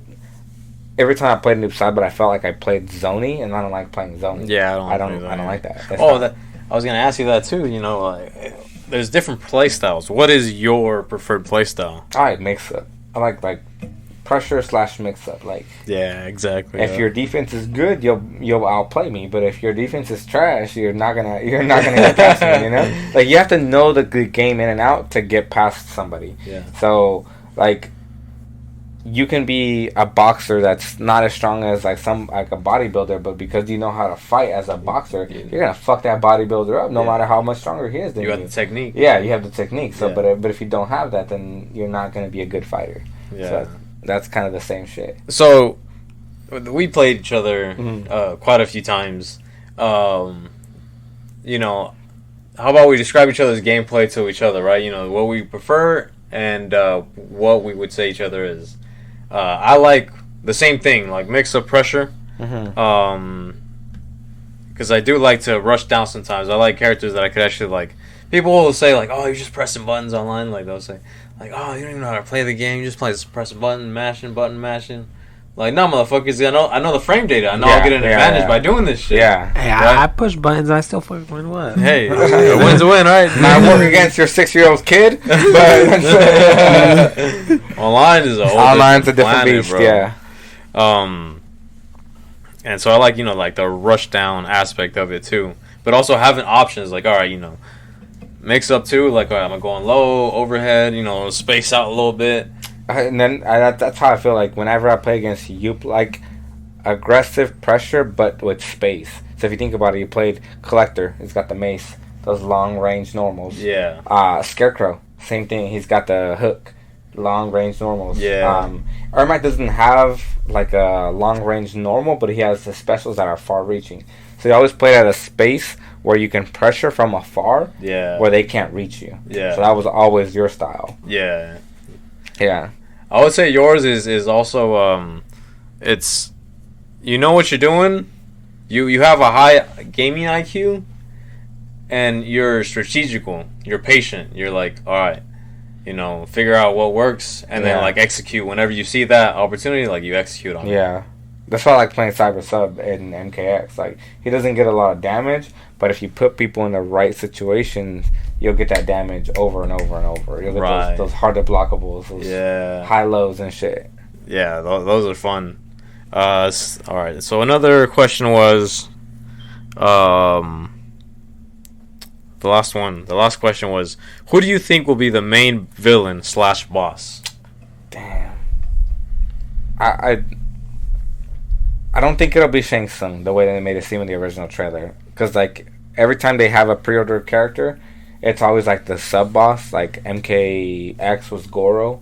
He was not the main villain. MK11 was Shao Kahn. Even though he's been the big villain, it was still Kronika. So, I don't think Shang Tsung is the main villain. I'm hoping that it's Onaga. I don't know how familiar you guys are with, like, the lore. He's the, He was like the god of Outer World before Shao Kahn. It was Onaga. He killed him, right? Yeah. Spoiler alert. Yeah. So Onaga was like the old school OG, and he only got killed by the new dude with Shao Kahn because he like poisoned him. He didn't fight him 1-on-1. No. So he was way stronger than him. That'd be sick, bro. So he's like a bigger threat, and he's like not only like a big ass threat, like physical threat, but he's also very fucking smart. So it makes him more than just that one sided like I'm the big bad because I'm strong. No, like I'm also smart about the shit that I do. It's more strategic. So like he could be pulling the strings. It's like they present Shang Tsung as the main villain, but really it's Onaga pulling the strings behind the scenes. Right. He's the fucking strongest Mortal Kombat character there is. Yeah. Like the strongest physical character. Like beyond that, it's like deities and shit. Yeah, so he's like, I don't know, the fucking, I guess you would describe him like as the dark side of Mortal Kombat from DC. Okay. Or the Thanos from Marvel. Yeah. Hell yeah, man. Hey, shout out to Tony Owens for those questions, man. Those were good-ass questions. Good-ass answers from Evaristo. Like I said, he's more into the storyline. He understands more of the storyline than I do. So you're more of a player. Yeah, you got into the story, but you don't remember all of it. Yeah, I don't know like the beginnings of it. Like Evaristo knows the lore of it, different aspects and details of it. But hell yeah, man! Shout out to Tony. Hit him up at Outlaw Owens on Xbox Live. Get some matches with him. Good ass cabal, and I have to put him in the next King of the Hill. Yeah, hell yeah. He'll be down for sure. Hell yeah, man. Shout out to you, bro. And if you guys have any questions you guys have so far about like what we said, things that like you guys piqued your interest or like kind of like. Is this Onaga person going to be a character that in this new game? They haven't said yes for now. Like usually the big boss is not playable, but. We'll have to see. They haven't confirmed anything. They haven't given us almost anything about the story. True. You, Angel? Anything? Damn, I got a little too hard right now. Got lost in the story, man. Yeah, I was hearing the story. That's why. It's badass. Yeah. That's why it draws people in. Yeah. Mortal Kombat is a game that draws people in, the casuals and stuff, and that a lot of them converts them into competitive players. Shout out to Rodrigo. He's the main reason why I got into like competitive fighting games, because he's more into the story mode, and we're playing it, and I couldn't beat fucking Shao Kahn on MK9, and I would have beat him if I was able to choose Smoke, but I was like, I don't know how the fuck to play Raiden, and then he ended up like looking up on YouTube how to like beat him. Obviously showed people that knew how to do combos and shit, and then he started practicing, and then I seen him like, oh, what the fuck, dude? And so I was like, hell yeah, let me try too. And that's when I started getting into like knowing the combos and shit, and getting into like MKX when that shit came out too and all that. But yeah, man, shout out to Rodrigo, bro. Now that's why I'm a big ass fucking MK fan and shit. Yeah. Anything else? Any other like questions you guys got? I don't know. I just can't wait to play. I'm like just play and get my ass whooped. That's what I do. Once you learn enough, Practice, if you learn enough, you play enough, you'll figure it out. I'm telling you, it's a big ass game of chess. Yeah, that's really what it is. Fun. I'm telling them, bro. Right now would be perfect that we're all getting into it, so that way we could also give them some lessons. I could tell them like, hey, bro, we could go on a King of the Hill. And I'll be like, all right, you're choosing this character. Like, all right, these are the combos. Look up these, send them links, and that way we're all learning at the same time. So when we're practicing, like they're it's not like we have an advantage against them. Like we're actually learning together and help them out. Yeah.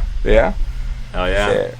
My 9-year-old wants to learn, so we've been playing Mortal Kombat X, and he's having a good time with that. Oh yeah.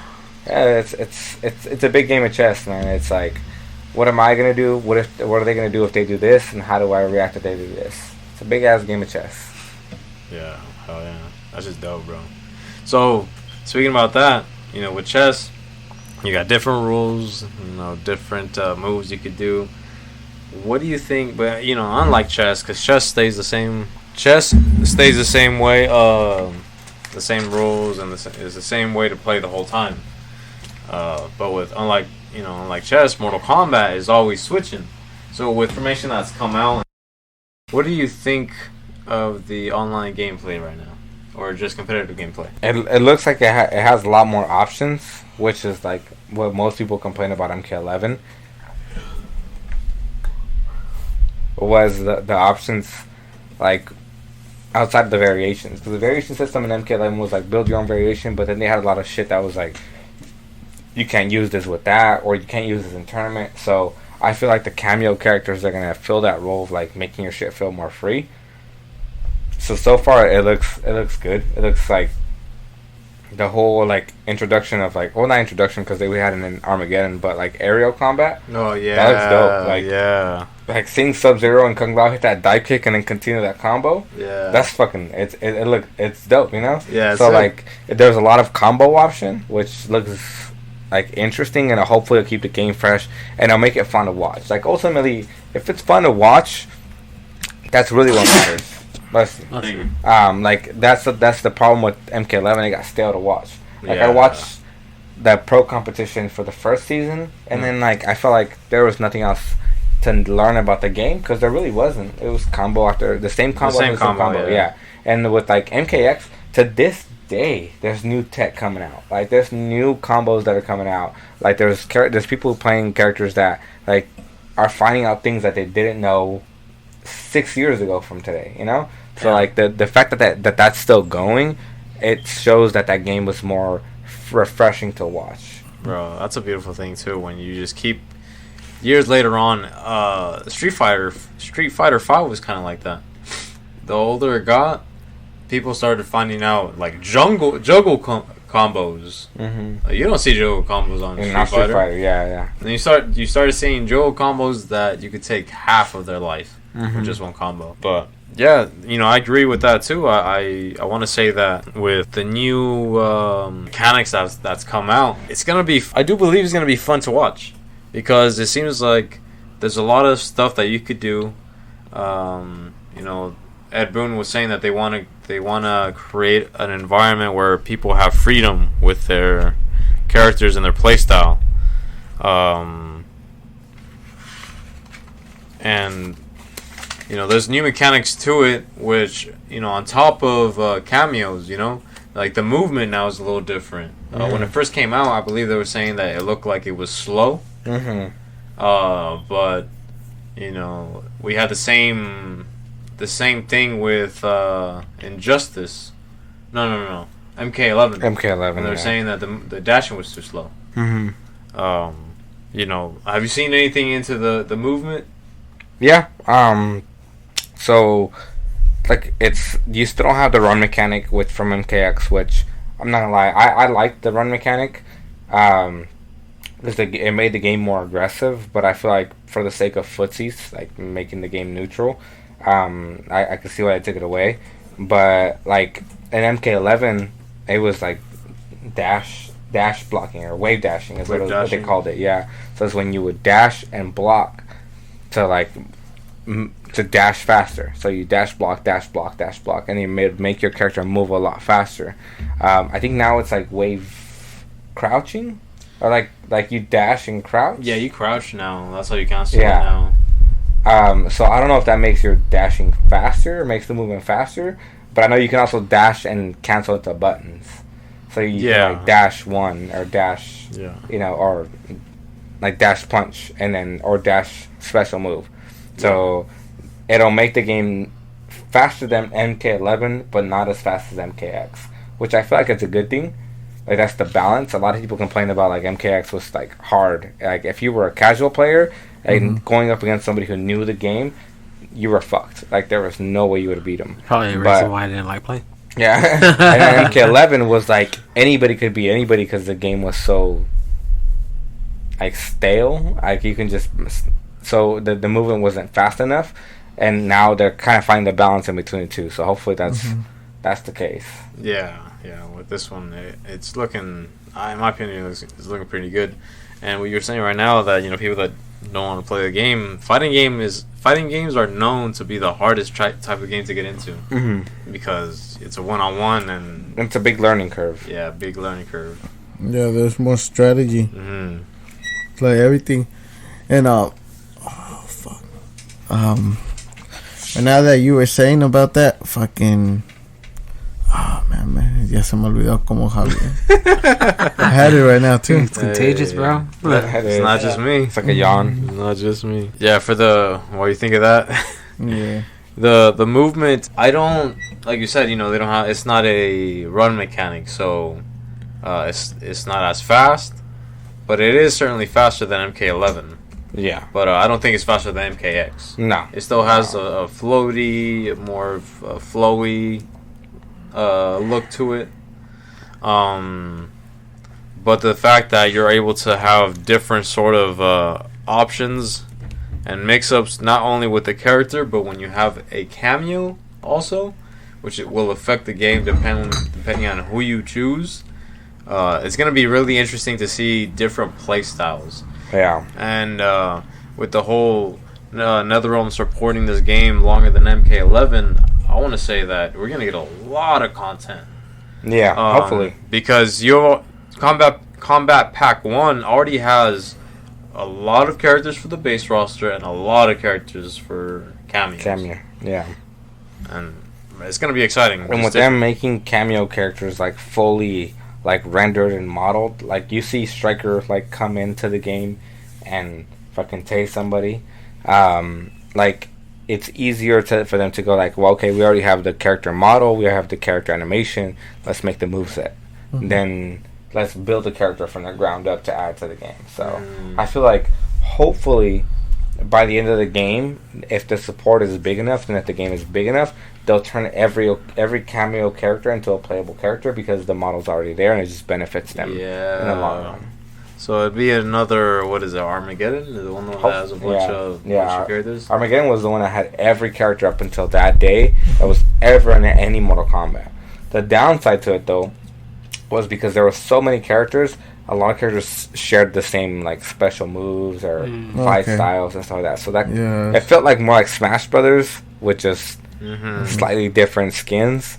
I would like to see more of like, if you're gonna if you're gonna add a character, it's because the character plays different. If not, just make him a skin for another character. Right. Which also leads into some of the DLC characters that are gonna come in. That are leaked. Yeah. Two of them. One is Homelander from The Boys, and the other one is Omni-Man, which I'm not really sure where he's from. Yeah, I remember Avarista's not a big fan of the one from The Boys. Well, it's not like one character or the other. Yeah. I haven't watched The Boys, which I've been wanting to. Yeah. And I haven't seen. I'm not sure the name of the show that Omni-Man is from, but like he still seems like the character itself. Like I've seen clips, and it just looks like a brutal fucking Superman, like a Superman who does not give a fuck. Both of them. Both of them. Mm-hmm. Which I'm cool with. Like that's a dope character that fits with Mortal Kombat, like the grittiness and all that stuff. Yeah. But like, why make two of the same types of characters separately instead of just making them one and having to have a different skin? Yeah. And it's funny because that was one thing that we discussed last time, where we kind of differed on, to a point. If it's gonna be the same character and the same moveset, I don't want him in there because it is the same character. But I told them it'd be cool. I think it would be cool to see Deathstroke and Deadpool in the same game, so you could pick each other and fight each other with those characters. Because they're similar, but with the exception that you have to make them individuals. You have to change their moveset, make sure they both play differently. Excuse me.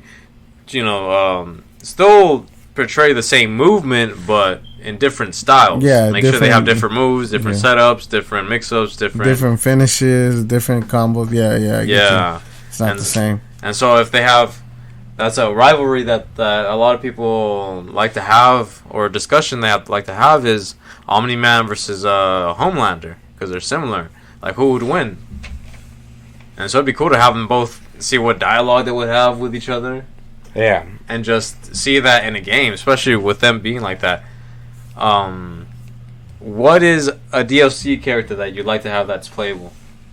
Well, like Mortal Kombat character or guest character? Mortal Kombat. Oh, well, I'll tell you what. Either like a guest character, but like DC, Marvel. No, not Marvel. Like stuff that sticks to the Mortal Kombat. Yeah, like to come in. Like if MK and DC. Yeah, if it was just like DC, Deathstroke. Like I feel like he's a brutal character from DC that like has that dark side to him, and he has like the martial arts and like he doesn't have special abilities, but his guns and all that stuff like gives him that like advantage over that. But like any guest character, honestly, the big one that I was hoping for already came true, which was Spawn. Spawn was a dope one too. Yeah. I love the fact that they did Alien and Predator at MKX. That was pretty badass. Predator was a dope ass character. For me, Predator was like the best guest character, because he just fits in so well to all of it. If we're going for the sake of like having these big movie stars, like the way they had Arnold Schwarzenegger and Terminator, Sylvester Stallone and Rambo, I would like to see Russell Crowe as the Gladiator. Oh, okay. That'd be dope. That'd be interesting. Yeah. That'd be pretty part-time. Yeah. That'd be dope. Okay. I'll raise you one. John Wick. How? I hear that a lot. I don't see Keanu Reeves getting his head ripped off by Sub-Zero. I just don't, As humble as he is. Yeah. I would say, Mike, you're like, hey. Yeah. It's a game. I think he'd be up for it. Yeah. I mean, probably. Go. Yeah. He's in Cyberpunk. I don't know, like, how crazy that shit is. Yeah. I just don't know how he would, like, I mean, I'm sure NetherRealm could do it. It's just, like, would he just be another Special Forces character? Like, another character that can do some karate and then shoot a gun every once in a while? Yeah, that's like, what... How do you differentiate that from, like, Stryker? Or Assassin. Jackie Briggs or Cassie or Sonya or Jack? Yeah. An assassin. Like, I mean, Deathstroke. Like Kenshi? Deathstroke's not really, like, any of them. But he has a lot more martial arts background. Yeah. Like his main thing is martial arts, and then he has a sword and a shit ton of guns. It's just a complement to his arsenal. But John Wick is like a gunsman that can also kind of fight. Well, yeah. Most of the time that he's in the movie, he's shooting the shit. I don't know. Just expand his moveset. Yeah. And just have different devices on him and shit. You know? Yeah. Like being able to get the shit from like the higher table or whatever. Yeah. And you know, you got Calling an assist from what's his name? or have him as an assist. What's that dude's name? He passed away recently. The dude that Wakanda. Wakanda. He was black. The guy that played the clerk at the hotels. Oh, he passed away. He passed away. Yeah. Damn. He was the voice of Zavala. Oh, you guys ever play Destiny? No. No. Oh, I played the beginning of it. No. I know him from Grey's Anatomy. Grey's Anatomy. He's on Grey's Anatomy. Is he? Yeah. I watched Grey's Anatomy with my wife. I know. Yeah, What the fuck is he? He's a doctor. He's Yang's husband. In the first. Burke? Yeah, is it That's not not Burke? him. That's not is him. it? I don't Yeah. think that's him. You sure? I don't think so. Maybe I got him confused with somebody else. Hold on. Let me ask Google. My wife would murder me for not knowing this. We'll find out. You guys go ahead, and I'll find out in the meantime. But hell yeah, I would like to see a DC character come in. Which one? Flash. Just because the Flash movie's coming out and everything, and just like I'm all up on Flash right now. But, Javier's been wanting to watch it. You Yeah. was talking about it too. dude, the kids are bugging. They bugging. I heard that they did really good when they went to the movies just recently. So I might. Let's go watch it. That'll be tight. Yeah, it looks good. It does look good. Which one? Flash. Flash. Oh, I'm going to watch it on Tuesday for sure. Y'all are more than welcome to join. Tuesdays at the fucking Regal. It's like $4 for a ticket. What the hell? Whoa. Yep. So that's why I'm gonna take the family to go watch it. We're like 8 of us, so it's still gonna be a cool minute. For sure. Yeah. I'm gonna go on Tuesday. So for you guys, when you guys see like fighting games, does it interest you guys at all, or it's just something interesting to watch? Because I know, with Angel, I showed him videos and tournaments, and he understands it. Mhm. But Daniel, you've gone to me to ESL 3. I love watching people fight. Like that shit's badass. I get a fucking kick out of it. Like, and I learn their skills and everything. Well, I don't learn their skills. I see their skills. And I just like, you know, when we went, I seen what was that Blue Fox? What is it? Sonic Fox. Sonic Fox. He used Alien. Yeah. And then I was like, dude, I can't play that him for fucking shit. But you just won the freaking tournament with him. But it was badass. Like Yeah. I got the hype and everything, especially being something like that. Like I remember we were talking about going to, was it Evo? Yeah. Like, bro, I'm down. Like I would love to go to Evo. that's just Next year. Just the hype and everything, and just Let's go next year. Yeah, Javier's been talking about a goal. There's a Because lot that of game good will fighting be games. out. wanting. that are coming out already. Yeah. Just wanting to be that good enough. It's just badass to watch. You guys have from now till then to learn. Yeah. I know, right? You never know. So Yeah. does that attract you guys? Do you guys would you guys want to learn how to play? Yeah, Or it does just, the thing is, I'll be working and sometimes I stay busy. Mm-hmm. That's why I haven't found some time. True. You know who else I would have wanted to see? Doctor Strange. Like if he had some like really like cool like combos or whatever. Yeah. Like let's say you're fighting him or whatever, you do a combo and all of a sudden he puts you like in this glass, or like one of his specials, like he puts you in the like his glass realm or whatever it is, Yeah. and he just fucking tears you up. Yeah. That'd be like pretty badass. Yeah. There's a lot of ideas they could do. I mean, Yeah. There's a bunch of good Marvel characters that they could put in there too. yeah. Ed Boon even teased about possibly having Like a Marvel it- game. a Marvel game. Dude, I'll be sick.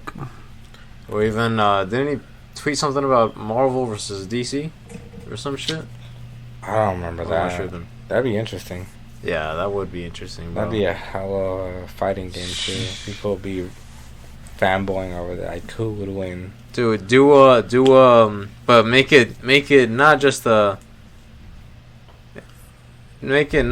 like a regular NRS game, but expand with maybe a sort of Marvel versus Capcom. Make it like a Marvel versus DC, and also have like assists and Assist stuff. characters. Yeah. Okay.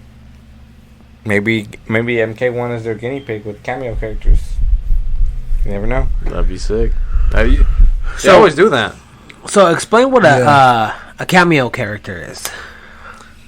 So a cameo character in this game is now so normally in Mortal Kombat games it's a one-on-one. You choose one character, your opponent chooses one character, and you play with those characters, against each other. Now cameos are basically characters you could choose beside your main character that you're going to be fighting with, but those characters you could bring in to do certain moves and attacks, which is called assists, to assist you in the game, to help you extend a combo. In certain situations, say if you're down and you're getting up, you can use it as what is called a wake up attack. So have like your cameo come in, attack while you're trying to get up, and that way it kind of gives you the advantage of like now you add the pressure because now like they're blocking. So you're just fighting dirty. Okay. It's just like a little tag team. Like, jump in for just a little second. That's what it's like. It's pretty Yeah. Oh, you know what? That's another question I want to ask you. What do you think when the cameos initially came out? I didn't want them. Like at first, I was like, why add some? And my thought was like a bullshit assist to a fighting game that already works. Like, why not just build upon what you've been building on for the last 8 years? Right.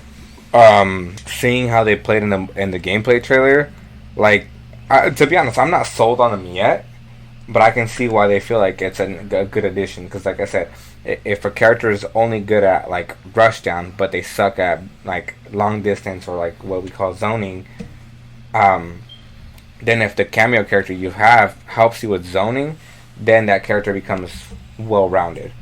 Or you have a character that is only good at zoning but can't get in at all, then you have a cameo character that helps them get in. Then you change the script of their character. So, like you said earlier, it makes any character viable. So I can see that as being a good thing. But depending on what else, because we've only seen 3 cameo characters: Jax, Sonya, and Kano. So, I mean, I know Goro's one. I know Kung Lao is another. I think Sub-Zero is another for sure. But we don't know what they're like. So if they all do the same thing over and over, and it's just like a different skin for the cameo character, then what's the point of doing all these cameo characters? You said Smash Bros. Yeah. It gets generic. So Right.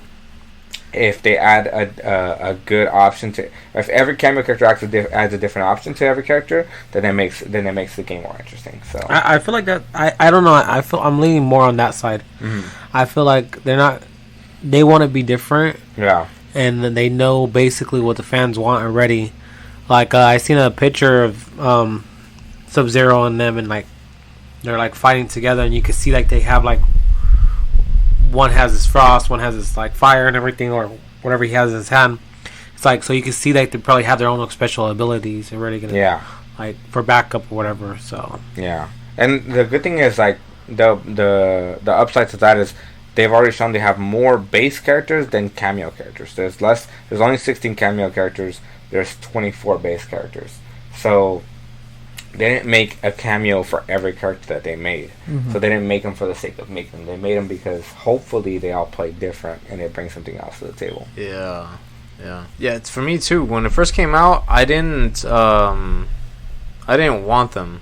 I didn't really care for them, mainly because they were just assists. Mm-hmm. What I wanted is if you're gonna have them there, Yeah, you told me. then do what you did in MK9 Tag team. and do a more of a 2v2 situation. Yeah. And that'd be more interesting. So you could tag them in and actually use them too to switch up the matchup that way too. Yeah. Even if that would be cool is even if it was for a limited time. Like maybe you don't have a full ass moveset for every cameo character, you know, like a base character. Mhm. But if you can like swap them in for 10 seconds or 15 seconds and do whatever you can do with that time. Use them like in a combo, like a little combo you can do very quick. Yeah, and then just more than just like a special move, Mhm. like more than just one button. That'd be kind of cool too. But again, that also goes into just building another character, building a move set, building all that stuff. So and balancing it out too. Yeah. Also with every member of the cast, which would be hard. Yeah, so when that came out, you know, I was hoping it was more tag team based because, you know, you just have more variety and stuff, you know. You know, with this new one, they have a new mechanic, just like in any other Mortal Kombat, and it's the up block. Mm-hmm. Which that's looking interesting because it seems to add a layer to the mind games. Yeah. What's your opinion on it? It's good. I'm not gonna lie, I'm a little worried about it because I love jump-ins. That's like my thing, is like Right. jump-ins. But like it makes the neutral game or footsie game stronger. I like that, like it's what do they call it? Like a fixed animation. So once you see that somebody is up blocking, you can change like what your game plan is and adjust like midair. So for those who aren't familiar, up blocking is like when you jump in, if you aim your block upwards, you can block that jump in attack and get the advantage on the player that you're fighting against. Mhm. But if like say for example like I jump in midair, you adjust to an up block, I see that and I don't punch as I'm coming down, then I have the advantage over you because you blocked upwards, so they're not going to open you up when I land. Yeah. So that's the whole point of it. But a lot of people complained about the last game was like people kept jumping, like jump kick, and it kind of got annoying. So like I can see why they added the mechanics. So it's a good thing, as long as it's not broken. Like as long as it's well balanced, Right. it'll be good.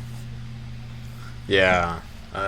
And it's cool because, you know, like you said, that was the thing that I would go to all the time is kick. Whenever I see somebody, Oh, you're that guy? whenever, bro, You're the yeah, reason why they yeah, made the mechanics. yeah, you're welcome. You're welcome. Every time I would see somebody try to anti-air me with a punch, I was like, all right, fuck that. You know, like I know the kick's gonna beat it, so I'm gonna kick him now. Yeah. But most of the time when I try to jump in is to do a combo. But once I knew, like, because there's motherfuckers that are good, bro, they'll just, like, throw a jab, anti-air you, and then combo you. Mm-hmm.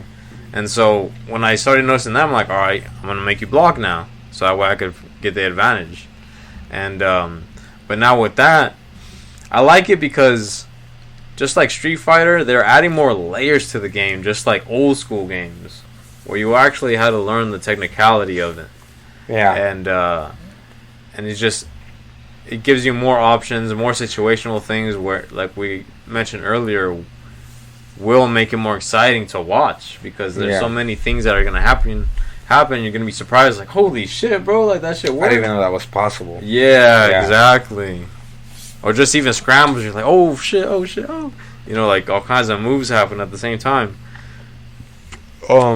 Which is also what makes you kind of learn the game. If it's fun to watch, by watching it continuously, you subconsciously learn like, oh, that's a good move. That's not a good move to do. Like when somebody blocks this, I can do this. So that's kind of how I learned the game, was watching these tournaments, watching these like high-end players play the game, is how to react to each situation. Which, like, if the game is fun to watch, then it's also fun to learn. Then it's also fun to play. So. Yeah. Exactly, dude. And perfect time, guys. King of the Right Hills. now, but now's the time to jump in and learn the game. Yeah. You can learn the old games. You can learn the new game. Like it's a little. It's just understanding. Once you understand the fundamentals of a fighting game or any fighting game, like what plus means, what negative means, what punish means. It's like it's a whole new sport that you learn how to play from the inside out. It's fun. Oh, yeah.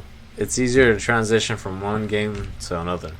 Yeah. When you start knowing like what you're doing. Yeah, because it kind of has the same rhythm, the same kind of movements, just different combos and different ways to do those combos. You get the hang of it faster. Yeah, and I mean you know martial arts, like Ever said earlier, it's a chess game. Like you're really thinking ahead of time. You know, like what you're gonna do, how you're gonna attack, how you're gonna approach, how you're gonna defend, or just like martial arts is like watching your opponent and seeing what they're gonna do. I did boxing, so like seeing how they're gonna act determines how you're gonna react. You know what you're watching off of. I think is how you move about your ring. You know the steps you take and stuff like that. Hell yeah, that's fucking. It's nuts, dude. What I really loved about going to that tournament too, when we did go, at the end when we got to drink. I wish we got to drink during, but you know, oh yeah, because I would love to drink and just watch them play, dude. Hell just yeah, dude. Or if they had those people walk around like with those finger foods. Oh my god. Right.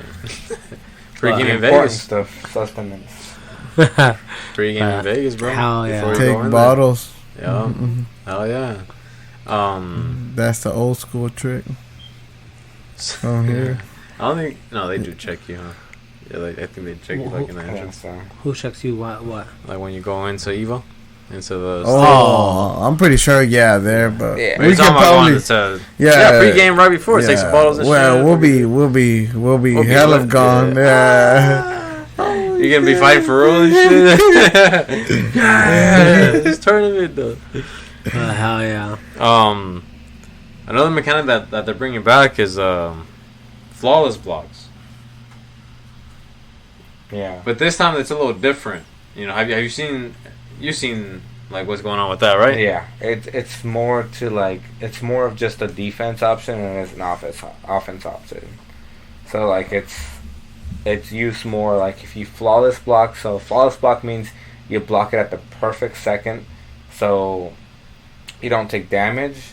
And then usually when your opponent does a move against you or a special move, they gain meter. And if you flawless block it, you don't get meter, and you don't take any damage. And it's cool now because in MK11 it was different. It was a little more overpowered. It was more Yeah. You know, if you get it, you get to press another button to get a extended combo if you wanted to, and then punish them. But now it's just more like you said, you know, avoiding chip damage, making sure they don't get it's meter. only a defensive option. Yeah. Yep. Another thing that I'm excited that they're bringing back is the combo breaker. Combo breaker was good, yes. Combo breaker was missed at MK11. So combo breaker was basically if you got hit and you knew a big combo was coming, you can use some of your meter if you had it to end that combo. You just break it, defend it. Yeah, and it just goes back to like neutral ground. But in MK11 they didn't have it, and they had what was called breakaway system. Was instead of you just dropped out of the air in the middle of a combo, and it was not balanced well. Like you can, if you got ahead of somebody for being better than them, they can still beat you out because they had the meter to just drop out of the combo. So, but breakers were much better. Yeah, and before, because normally you have 3 bars to gain, and as Evaristo said, with a breakaway you would use 2 bars out of your meter, and to be able to break away. On this game, it's more expensive now. Now you basically forfeit the whole bar. So you have to have 3 bars. 3 bars to be able to break away from the combo they're doing on you. And the interesting about this thing is that, which kind of gives it a little bit of how would you say, justification why it's so expensive, is because now with Fatal Blow, which is basically, for those who know, is like an X-ray in MK11 and now MK1, but it's a move you could do normally when you have full meter, and it's a whole animation. If you get them, it does a whole animation, takes out a lot of damage, and you spend your meter. It was a little different. They changed it on 11 and 1. They stuck to the same thing. So now when you have about 30% health, it allows you to do this fatal blow, which is what it's called now.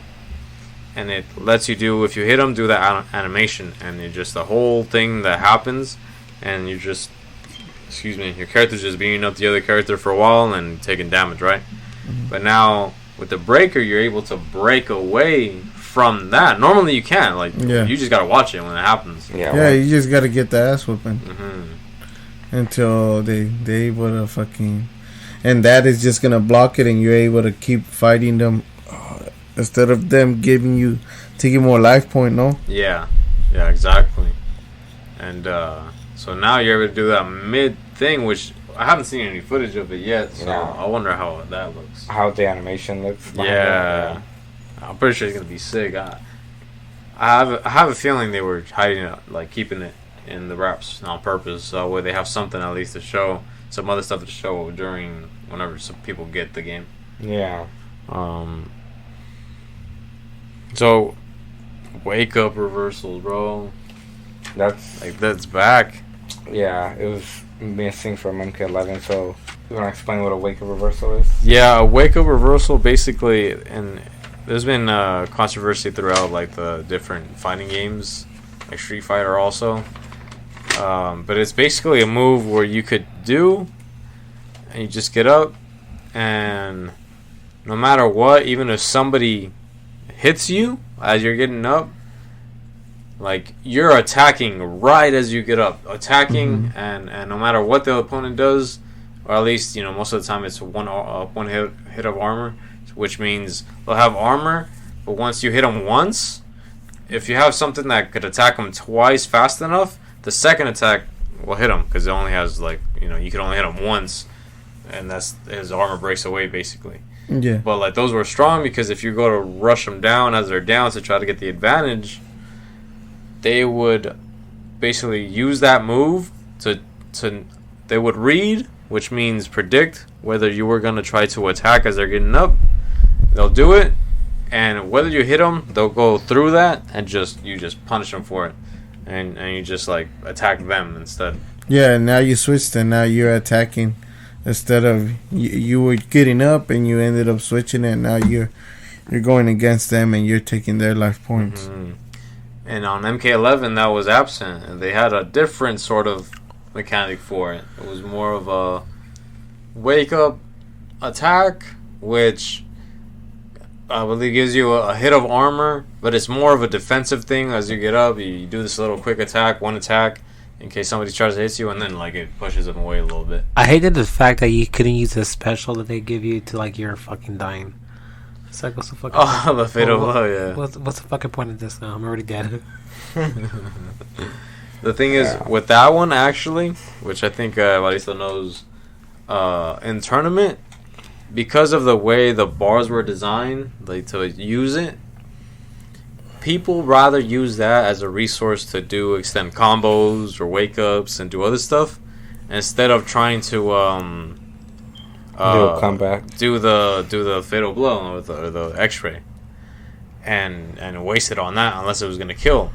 So now, in this new one, now that they changed it, I want to say it's because now they're doing it. It's more of a X factor, which is something that gives you an edge. If you get it down, you get a guaranteed chunk of damage. You just gotta hit him one time with that thing, and guaranteed chunk of damage, right? And they're using it more as like, all right, last resort. I got now that I'm at this point, like, all right, now for sure I can make a combo and make sure I get this much, even more added on to the damage I'm already getting. Yeah. To try to be like a Hail Mary kind of. True. Well, what if I don't pray? But hell yeah. Yeah, all this fighting and game talk is giving me the munchies. Like, I like eating pickles and hot Cheetos while I play the game. And I've got a mad craving for pickles and hot Cheetos right now. You pregnant, sir? Please, no. You're gonna be watching. Not quite. Not right. You're gonna be playing Hogwarts. Oh, dude, fuck yeah. I'm hooked on Hogwarts right now. Hogwarts is dope. I almost bought a whole fucking book of how to like hidden secrets and everything. But yeah, I think I'm gonna go with some like noodles or something. Nice. Hell yeah. You, Angel? Yeah, I'm probably, I don't know, quesadilla or a burger. I don't know. Quesadillas. I gotta see. Damn it, tacos sound good. Yeah. Yeah, I'm thinking of like hitting a La Villa on the way home. Yeah. Something like that. Fuck. Quesadilla sounds good too. There's a lot of Yeah. food trucks on the way home for me. Hell yeah, man. Now we know. We know what we're getting. I'll be fucking eating the quesadilla and watching, probably, we've been talking about MK1, but to hold me off, I'm going to be watching some Street Fighter 6 tournaments. Yeah, he's been, Sick, he's bro. been saying it's sick too. This shit is sick. Hell yeah. For sure. Some Capcom in here. Gotta sprinkle a little bit of everything. Mm-hmm. Fighting games. FGC. Live for sure, though. But, you guys got anything you guys want to shout out or anything? I'll just thank you guys for having me on again, man. It's always a blast. It's always a good time being on here and shooting the shit and smoking some weed and having a good time. Hell yeah, man. And I want to shout out Niles Collective too. So you guys go to Niles Collective, try them out. Especially on 4th of July, they're gonna have raffles and stuff. You guys will go over there and get some stuff. Yeah. But having you on, man, we're gonna definitely have you on again because our next episode with you, we're going into religion. Yep, that subject that everybody loves. We had our preview last week, though. Yeah. But, I'd like to shout out also, CBD Delight. Check them out over there on the corner of Ash and White Lane. For all your CBD informational questions, and if you want to learn more about that kind of stuff, go check them out over there. Shout out to them. Also, if you guys have any topics you guys would like us to talk about or anything, any subjects, hit us up. Let's fucking comment on our shit. Some new questions, some questions for Alvaristo about Mortal Kombat. What he thinks or about where it. babies come from, whatever. Where babies come from. All kinds of shit. We'll do the research and we'll tell you. Yeah. I don't know personally, but I've heard some stories. Damn. Yeah, new information coming up also. If you have any grooming needs, hit me up at the_vintage_effect 661. Angel, anything? Yeah, just follow me right there at 661 DOC Green. Dr. Green right there for any gardening, any sprinkler system, anything about vegetables, anything just to know about the soil. Just hit me up right there on Instagram. And yeah, that's pretty much it. Just like you said, comment, like, and subscribe. And just ask us some questions, different topics. What do you guys want us to talk about? Hell yeah. And that's any hair with Javi too. Any hair on the body. Yeah. He's familiar with it. Leg hair. Hey, it's gonna be a great industry. Watch. I'm gonna be rich. I won't be doing it, but I'm my little shops and shit. Like, yeah, you can get it over there. And my boy over there will handle you. But hell yeah. Also, where can I hit you up on Snapchat? Oh, right there. I retired already. Those were my old days when I was home. No, right there. Just follow me on Ronnie Fuck. Yes, Alice. I come out. That's fucking hilarious. Hey, ladies, hit him up. Snapchat. Ever if somebody wants to pick up some games with you on Mortal Kombat, They better get good and climb up those ranks. Nah, just playing. I mainly play PlayStation, Laser, R34, and that's it. I'll play some games. I'll play some MKX, play some Injustice, MK11. bring your guns, boy. Cause Bring your shit. If not, then don't come my way. I don't have social media, but Yeah, that's the way to hit me up for some games. Hell yeah, you know, for a good ass game, check him out, good ass player. Ever, it was good having you. You know, we enjoyed it. As always. Good times. Hell yeah, you know, just here chilling with the buds. Anything else, you guys? Anything else you guys got? Heck no.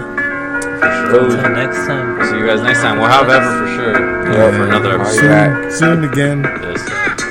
All right. Well, I'll catch you guys next time. Peace. Alright.